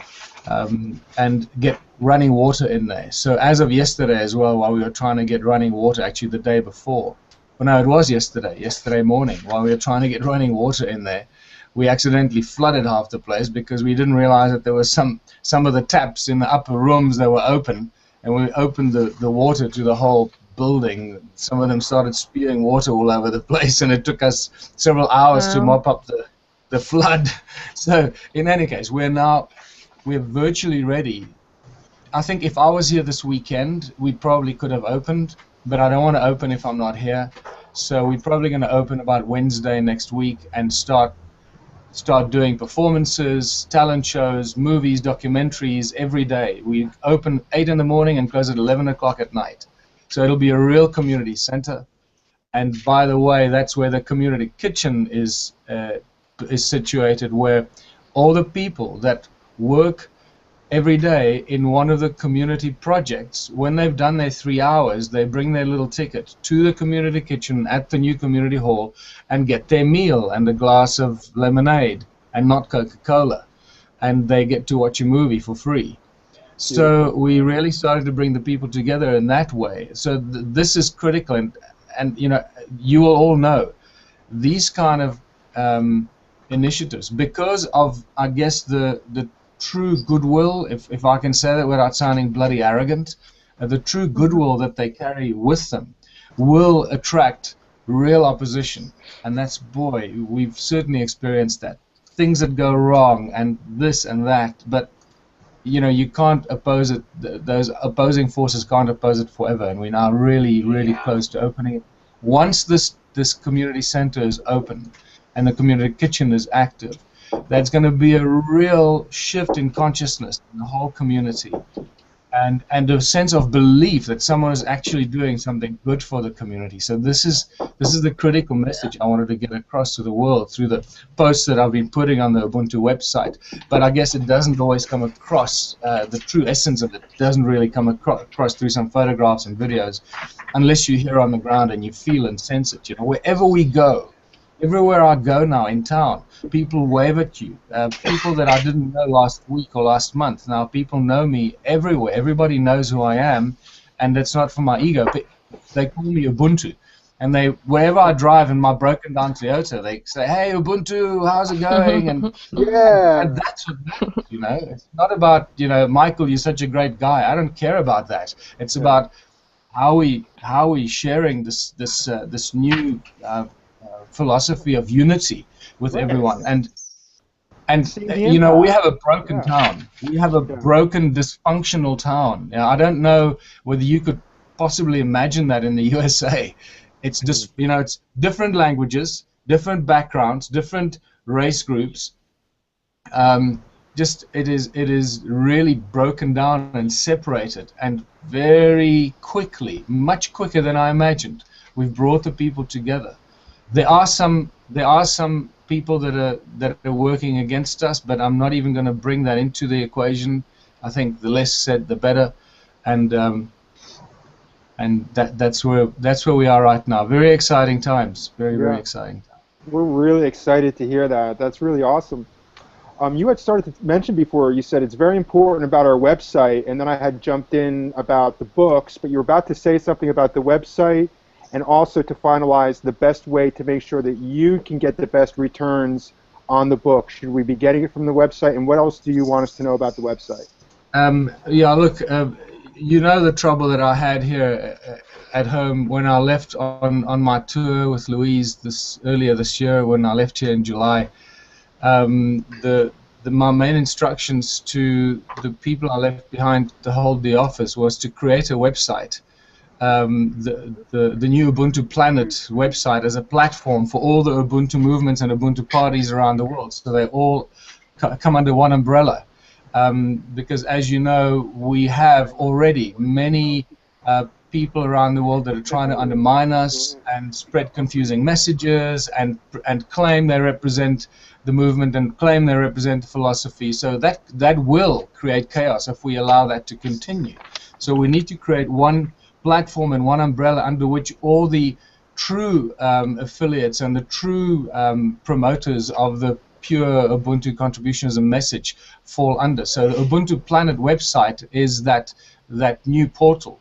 Unfortunately, after 5 months of apparently developing a website, which shouldn't take more than a week or two, we still don't have a website. So I had to scratch that entire, really, well, you can't even call it a website. And I've now had offers from an Australian chap who came to our rescue. Let's see how that happens, what comes out of it, to say, I'll rescue the situation, I'll create a new website for you. So after spending more than $1,000 on suggestions of what we should do and not getting anywhere, looks like we're going to have to scrap everything. And after this conversation with you, I'm going to see, before I hit the road, to see if Daniel in Australia has managed to put anything together after the several discussions I had with him about what we need. And it's really just a very simple communication, so a very simple plan. So everyone and anyone who's affiliated to our movement will be listed on the Ubuntu Planet website and platform. We'll be able to communicate with each other once they've signed in, so everybody knows who everybody else is and you can't hide. And very importantly, so you know, there'll be Ubuntu USA, Ubuntu UK, Ubuntu Australia, Ubuntu India, Ubuntu Israel. I mean, you know, 215 countries. It's huge. So And I'm dealing with these people on a daily basis. So if you think I'm ignoring you from time to time, it's not that I'm ignoring you, because I'm dealing with all these other people in the groups in all the other countries as well. We understand, Michael. We understand, and we're going to do our best to just kind of like, do our best to move things forward here. And it's just great to connect with you right now. And if we can even just connect with you in this way, even once a month, it would be awesome. We do always meet at this time every Thursday. This is like our 8th meeting. So if you ever wake up on this morning this early and you want to jump on with us, we will be here. I just want to also make you aware, because a lot of us have been on here for about an hour and 45 minutes already, so I want to make the best use of our time on the most important stuff. I just wanted to go over with you that one of our agenda points tonight was defining our co-creation with Michael Tellinger in Ubuntu South Africa. As I mentioned, we've got about 260 coordinators on the page, and we're being very liberal with connecting people. We're just taking people on just basically their word in good faith that they want to be a part, and we don't want to create a high bar to entry. So we're kind of in that stage of like, how do we best get people plugged in with the right information. So we definitely decided before you came on tonight that by sending them to the main website so that they can sign off on the pledge, which is their agreement that they would do their best to represent the principles of Ubuntu, and by providing their basic information, they're part of this database, and indicating specifically the categories that you guys request that they select how they would like to be involved. So we're sending everybody who joins us to go do that on your website, okay? The other thing is that we have had some people on the page who are beautiful people, and we love them and we like them, and we're not looking to, like, get rid of them or kick them off the page, but we're definitely defining our purpose, who are kind of like, why do we need to, align with Michael Tellinger in South Africa? I mean, Ubuntu doesn't belong to anybody, we can just use the principles here, and I think everybody here kind of is here, certainly in the way that we spoke about it before, but my personal feeling is that I started this group page to represent Ubuntu contributionism. I described to these guys before you came on that the way that I feel it, the way that I'm experiencing it, is that Source, for whatever reason, chose you. It doesn't make you anything special, just like Moses, had his faults in his Lisp or whatever it was. Yeah, right? Of course I'm he was special, the guy. man. Don't undermine my speciality. I'm goddamn special. Right. So we just want people to kind of like get over the whole ego thing. It's like, but listen, it's going to make our work a lot easier if we just connect with this line of force that came down. It created the book. The book went out to the world saying, hey, here's a basic, simple plan that's actionable, that's fairly easy to implement, that is inspired with love and joy and enthusiasm. And my thought is that by just coming into alignment and maintaining coherence with that source, that we will all benefit in that way. I personally have no interest in being part of a maverick group, and the reason why is that I can already see that for me, I think it's just a dead-end street. They might get a little community going or whatever and prosper, but I want to be part of the global Ubuntu movement where we're all working together with, like, the way that it came through Source, Well, David, I appreciate it, and I think you're spot on, because there's no use no use creating new splinter maverick groups. I mean, what is that going to do? That is doing exactly what our message is against. Is we're all about unity, working together towards a common purpose. The moment you start saying, oh, well, I can do it better, I'll start my own group, and I don't want to associate with this guy because he's an asshole, and I'll do it better. That's just ego talking. It's either you like the message, and because you were attracted to it from the beginning, as you say, it's not my message. I just happened to write it down, and I will never lay claim to it. I do feel, however, that I understand it very well, and I know this from speaking to thousands of people, and I can see the level of confusion, and I can see the level of Ubuntu maturity, if there is such a word, or contributionism maturity, when I talk to people, at what level they are of really understanding what this is about. And I see it every day from emails, thousands of emails that we get from people, starting to go on a tangent and then go off over there, and I realize, no, now you're completely off the track. We're not building self-sustaining communities. We're building communities of abundance. that is very different and very new. And so thanks very much for saying this and putting it out there, because it has been troubling me and concerning me that people are going to run off and start just creating bastardizations of the purity of this, because this message is very simple and very pure. It's going to take more work and energy to try to maintain splinter groups, when it will be easier for all of us if we connect and work together. We'll have a greater and a faster global impact by sticking together. I don't want to work harder. I want to spend, I want to work my 3 hours a day and spend the rest of the day, playing my guitar and making art. Yeah, and exactly. working and giving my 3 hours a week to my community. I don't want to have to micromanage little offshoots that are not flourishing because there's all this ego involved. I just want to stay connected with the simple, pure. I know. I'm feeling the mojo here. You know what I'm saying? With these people who are in this video conference, with the people on the council page, with you. Any thoughts from anybody else? Not only that, David, the fact that we are creating a unified philosophy around the world, and it's a very simple philosophy. We're automatically connecting to the people in the UK, and Australia, and Canada, and Germany, and Switzerland, and in India, all the people that have plugged into this very simple philosophy and hold it very dear to their heart. So I think that's critical, because this unity around the world is what's going to make us unbreakable and make this philosophy unbreakable. And when I say, us, again, it's not some elite group of people. It's just people that realize that. Wait, hello, my boy. Sorry, my Ridgeback has just come and started licking me. Michael? Yes. I spoke with Joey about a possible revenue source for the group, since he's an attorney. Yes. I recently became aware that many companies are misclassifying independent contractors, and they should be classified as employees. And they're offering them very predatory contracts. There was an instance in San Diego where the newspaper carriers filed a class action lawsuit and won $11 million.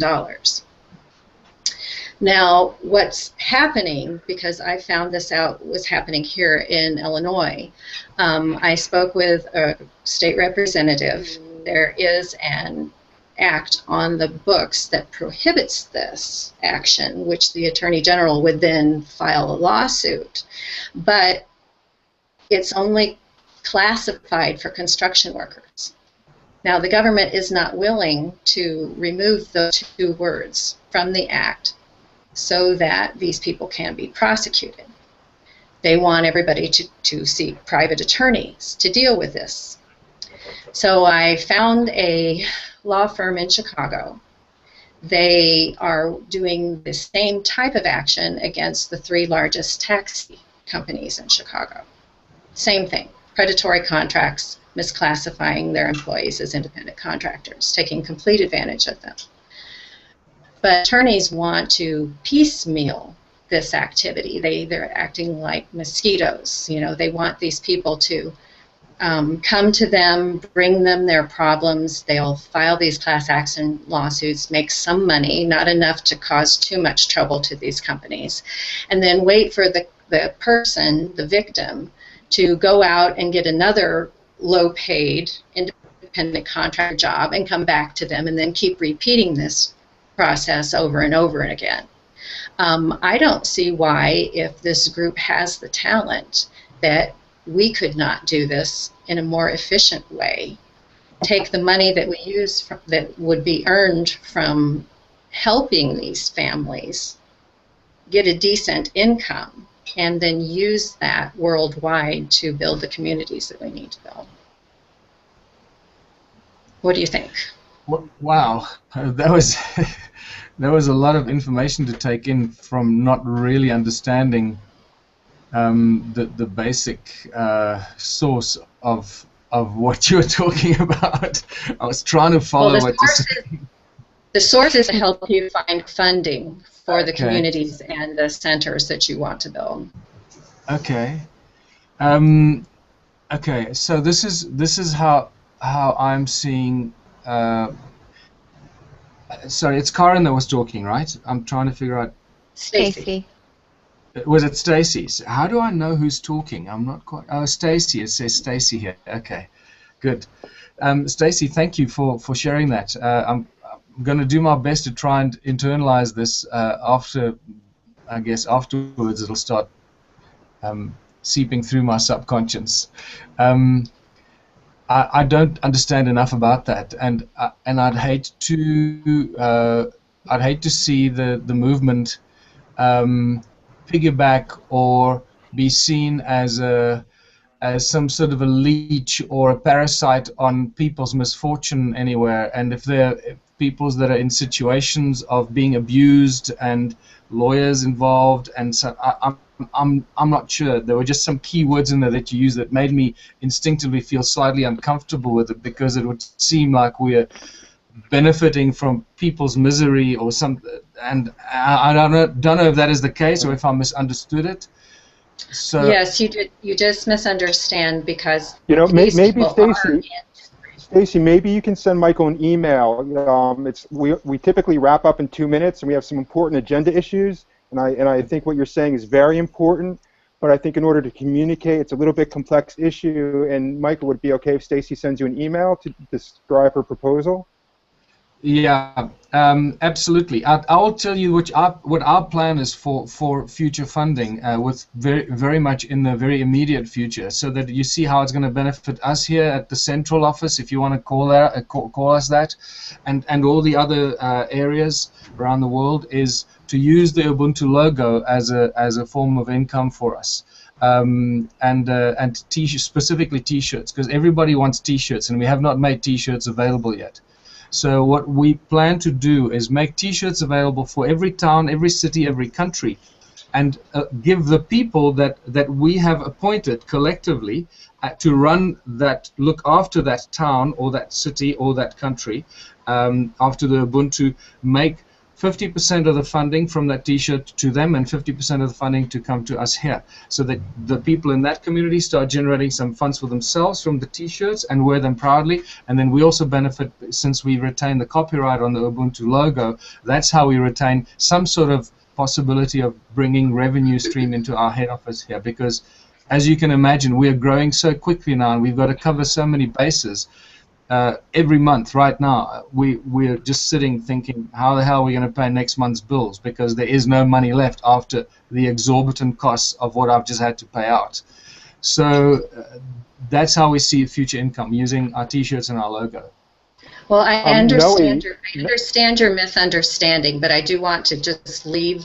I don't want to leave this idea on a bad note, because the whole purpose is that the Ubuntu Party would be a hero to these families that are being abused by correcting this situation. So okay. I'll be happy to send you your information, Michael. I'll be happy to do that. Stacey, I have no doubt that your intentions are honorable, and therefore I would really love to understand it a little bit better before we throw our full support behind it. But so if you could please just explain it to me, and if everyone else is in agreement, then let's move ahead. Great. Thank you. On the note of T-shirts, we have Noe right down here, and maybe I took your mute off. Noe, can you explain to Michael what you do? Oh, it just resonated because we do screen printing, so I have, all the equipment is definitely something that I thought about, seeing the logo, and I was like, throw that on a T-shirt and, sell it. People could sell it for the local community, and it goes also towards the, the bigger cause. So I think that's a way, at least, that I could contribute, provide ultimate low cost versus going to some third party who's going to profit also off of that. Obviously I would have to pay our costs and whatever, but I think that's a way that I could contribute and help, that I have all the equipment and we know how to screen print. If we decide to go that route. Nice. And that nice hemp fiber. His shirts feel so good. At Evolve Fest, he passed on some shirts, and I love to wear them because of the cotton and hemp mix fiber. feels so good on your skin. I would definitely recommend going with hemp fiber. Well, you know, we were looking for someone like you, but we unfortunately we have to go with what we find on the internet. So the fact that you're part of this group is just fantastic. So could you and I have a private conversation after this? No, absolutely.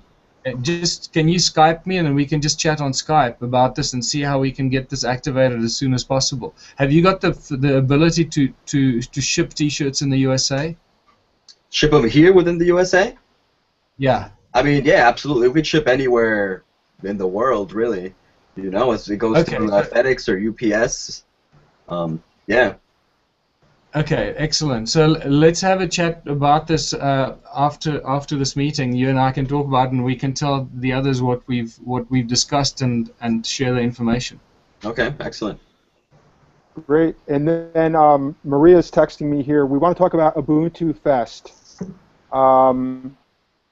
So this is what we were thinking about with Ubuntu Fest.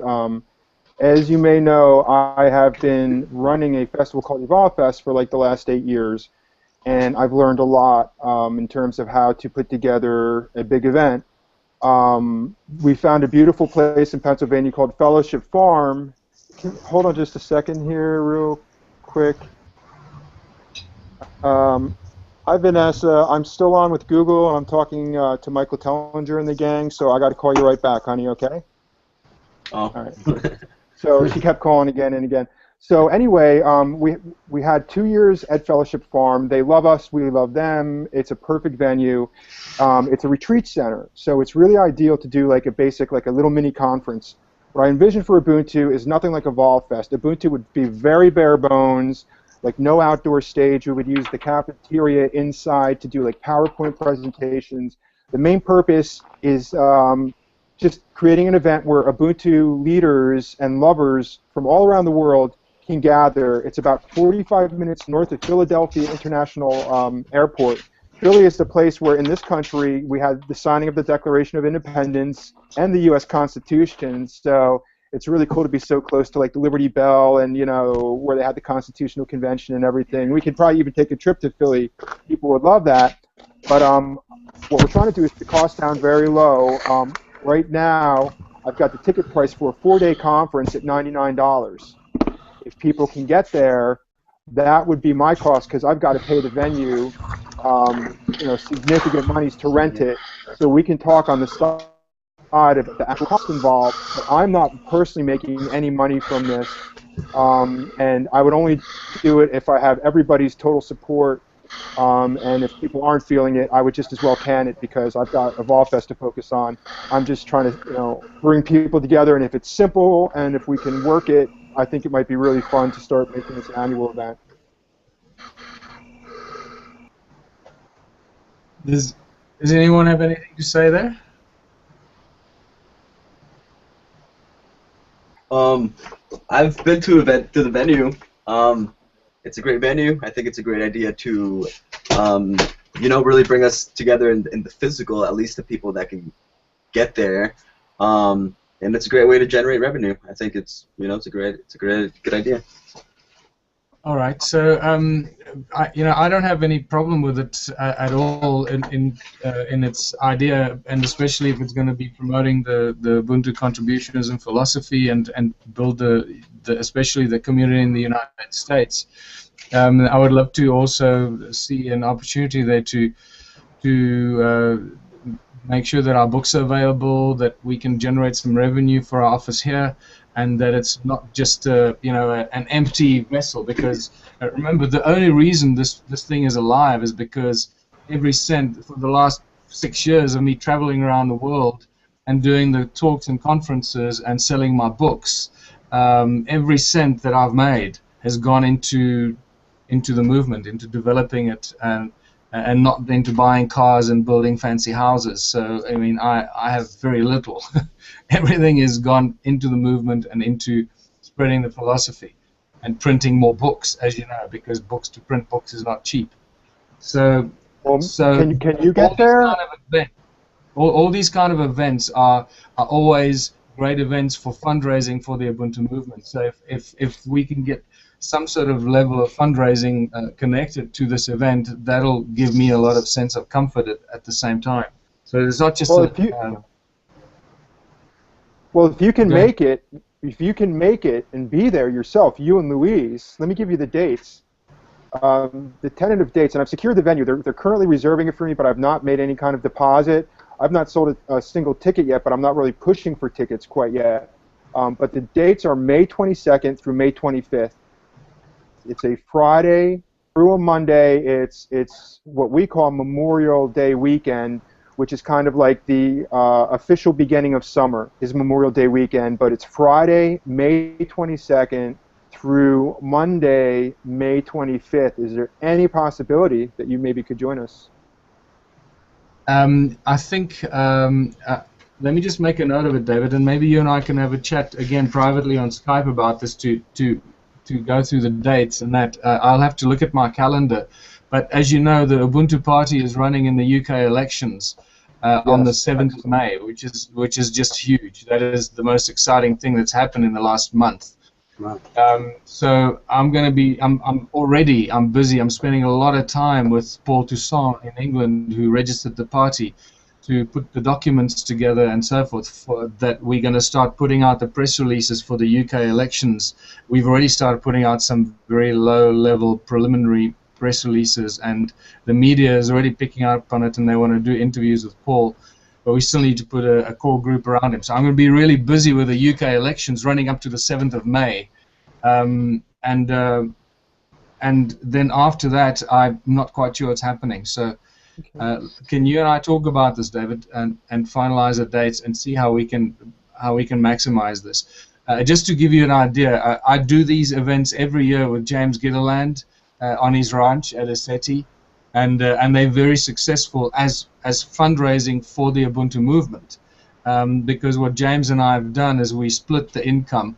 He takes a set fee for his venue and so forth, and then after we charge the whatever the entry fee is, I forget how much he charges. I can't remember.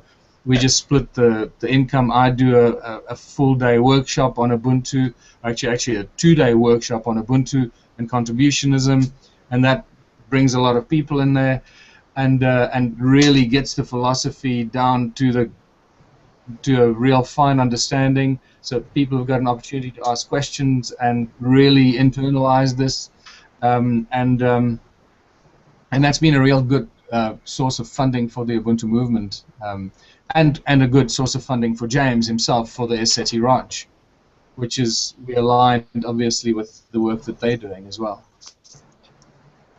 Awesome. Does anybody here have questions for Michael? Or anything you want to say?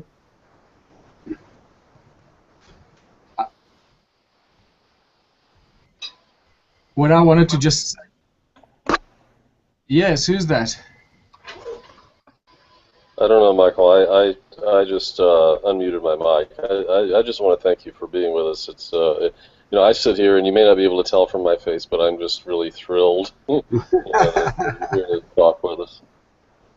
Who is that? George talking? Yes, yeah. That's George. Yep. Can you see him at the bottom of your screen?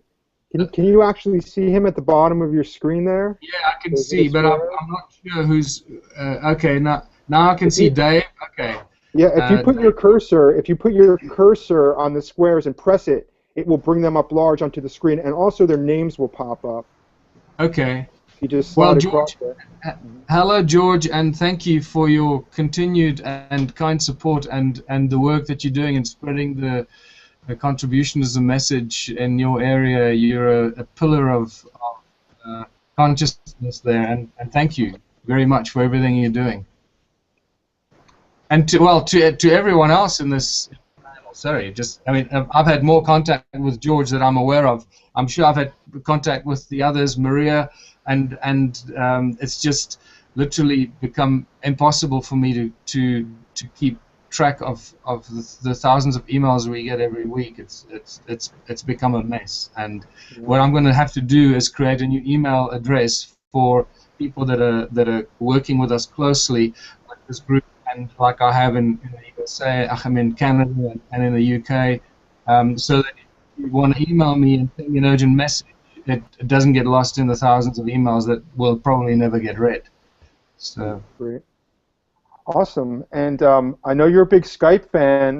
The reason why we decided to go with Google Hangouts over Skype, there's a number of reasons, but probably the greatest advantage of working with Google Hangout, and I think all that's involved is that you need a Gmail account, you have to set up your Google Plus, which I think you have automatically, and then I think you just download something to actually get on the Hangouts. Once you do that, you can always select the Hangouts icon right from your Google Plus page or from your Gmail page. What's amazing about Google Hangouts is that it's always converted into a YouTube video. So it's like actually having running email. When I talk about festival information, I always do it through email so that I have a running record of actually what was said. So there's never any disagreements, and it keeps my business really clean. And I want to recommend, or suggest to you the possibility of adopting Google Hangouts because you always have a video record of everything in the conversations that you have, unlike Skype. okay, that sounds good to me. It's the first time I'm using it now, so I'm just learning, but it doesn't look too complicated. I guess I'll get the hang of it quite quickly. I learned about it by going on Google and just finding like a 10-minute intro video that basically taught me the basic fundamentals, and then that was it. So it's pretty easy. There was one thing I wanted to say, David, to this group as well, and I hope this is not going to be offensive in any way. It's just a reminder, right? That it's great that you call yourselves the Council of Elders. That it sort of creates some sort of a group of more concerned representatives of the simple philosophy. But remember, ultimately, the Council of Elders will have to be appointed by the people. So maybe we should start thinking out of defining that it's a Council of Elders as an initial Council of Elders of people who want to participate in a more serious way, who really embrace the philosophy. So it's like an initial Council of Elders that will be replaced by a Council of Elders that will be appointed by the people, just so that people don't think it's a bunch of arrogant egotists who are self-appointed into a Council of Elders and don't actually belong there. It's just really important to just remind ourselves of that. Right on. Cool. Well, if does anybody have anything else I'd like to share? Because if not, we've been on for about 2 hours and 15 minutes, and maybe we'll wrap it up until we meet again next Thursday. Did anybody have any closing words, comments, suggestions they wanted to share? Give some love to Michael. Give some love to each other. I think that getting together in the physical would be very healing and strengthening for any of us in our mission with Ubuntu. So looking forward to the festival very much, and any other thing that we can do. And if Michael has any dates in America, it'd be great to know about it too. Awesome. I will let you know. I will let you know of the dates. Wonderful. Thank you. Thank you, Stacy. I'll put out the dates for America and for the tour of the USA in 2015. I'll incorporate the Ubuntu Fest, and let's make it a big event. Let's go for it. Let's make it a big event. Let me just make sure it doesn't clash with anything else, because just to let you know, about a week ago I received an invitation to come and talk in the Sydney Opera House in August. Nice. Cool. Okay, so you and Noe will talk about T-shirts. You and I will talk about Ubuntu Fest. You and Stacy will talk more about her idea. And I love you guys, and it's been wonderful. So just thank you, and so wonderful just to connect. Much love and many blessings to all. Namaste. Just a final word from me, David. If for people that need to talk to me about the various things, please just Skype me, because I probably won't know how to respond to an Ubuntu to a Google message, because I don't know it well enough. You just Skype me, find me on Skype, send me a message, tell me that it's you from the USA Council of Elders, so that I know, and I'll add you on Skype, and we can have a quick chat about this, and then figure out a different way of communicating in future on this format when I'm just slightly more comfortable with it. But for the sake of talking quickly and with ease, just Skype me, and then let's move across to this format later. Excellent. Thank you, Mike. Thank you. Michael, Thank can you. you? It's been really, it's been really wonderful. Thanks for your support and your commitment, David. Thanks for leading this, and thank you, George, and everyone else that I haven't really met properly yet. And I love you all, and really thank you. And Michael in California for the video that you sent me. It was beautiful. Thank you. Right on. Love you guys. Woo! All right. Good night. Bye. Good night, all. Wow. Pleasure, everyone.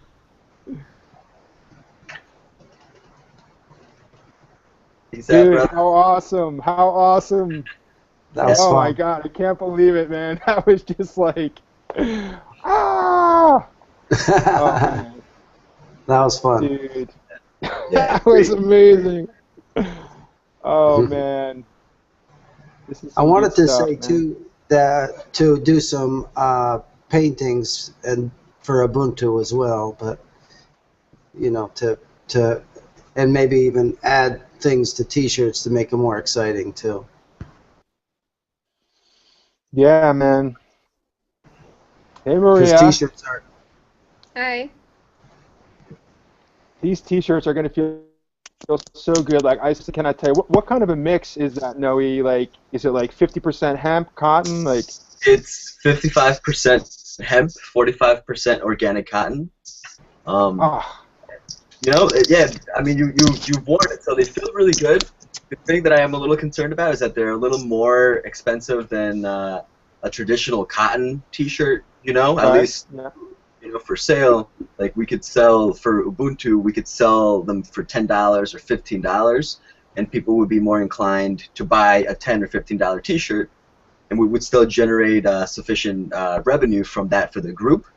Versus the hemp is a little more expensive, at least from my source. Yeah. You know, just because the fabric, it's the real cost of producing a sustainable product.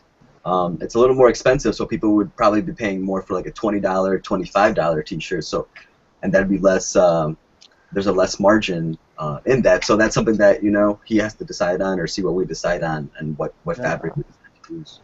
Yeah. I give people different options too, right? Yeah, you know they could for those. You're extra visionary, go for the hemp. Yeah. Yeah, definitely. I'll pay extra for that feeling. It's like literally I let my girlfriend wear my shirt and that was it. Like I haven't seen it since. Oh. She completely confiscated it.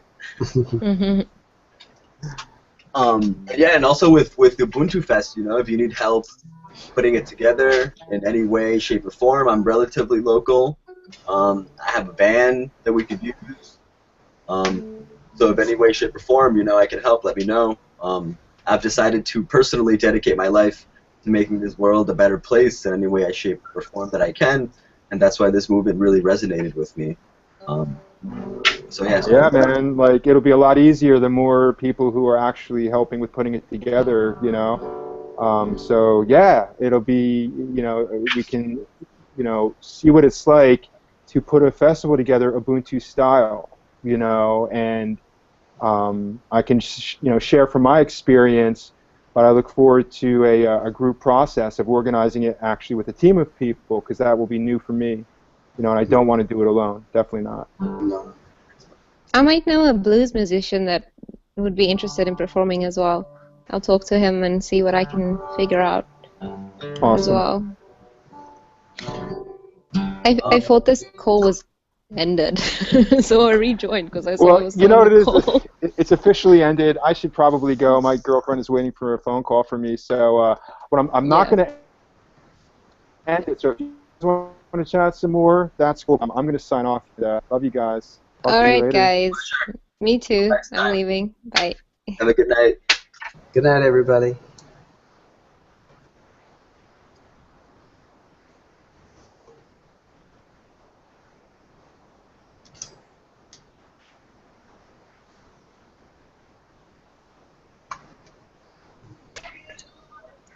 That was awesome, everybody. Keep it up. Team Ubuntu.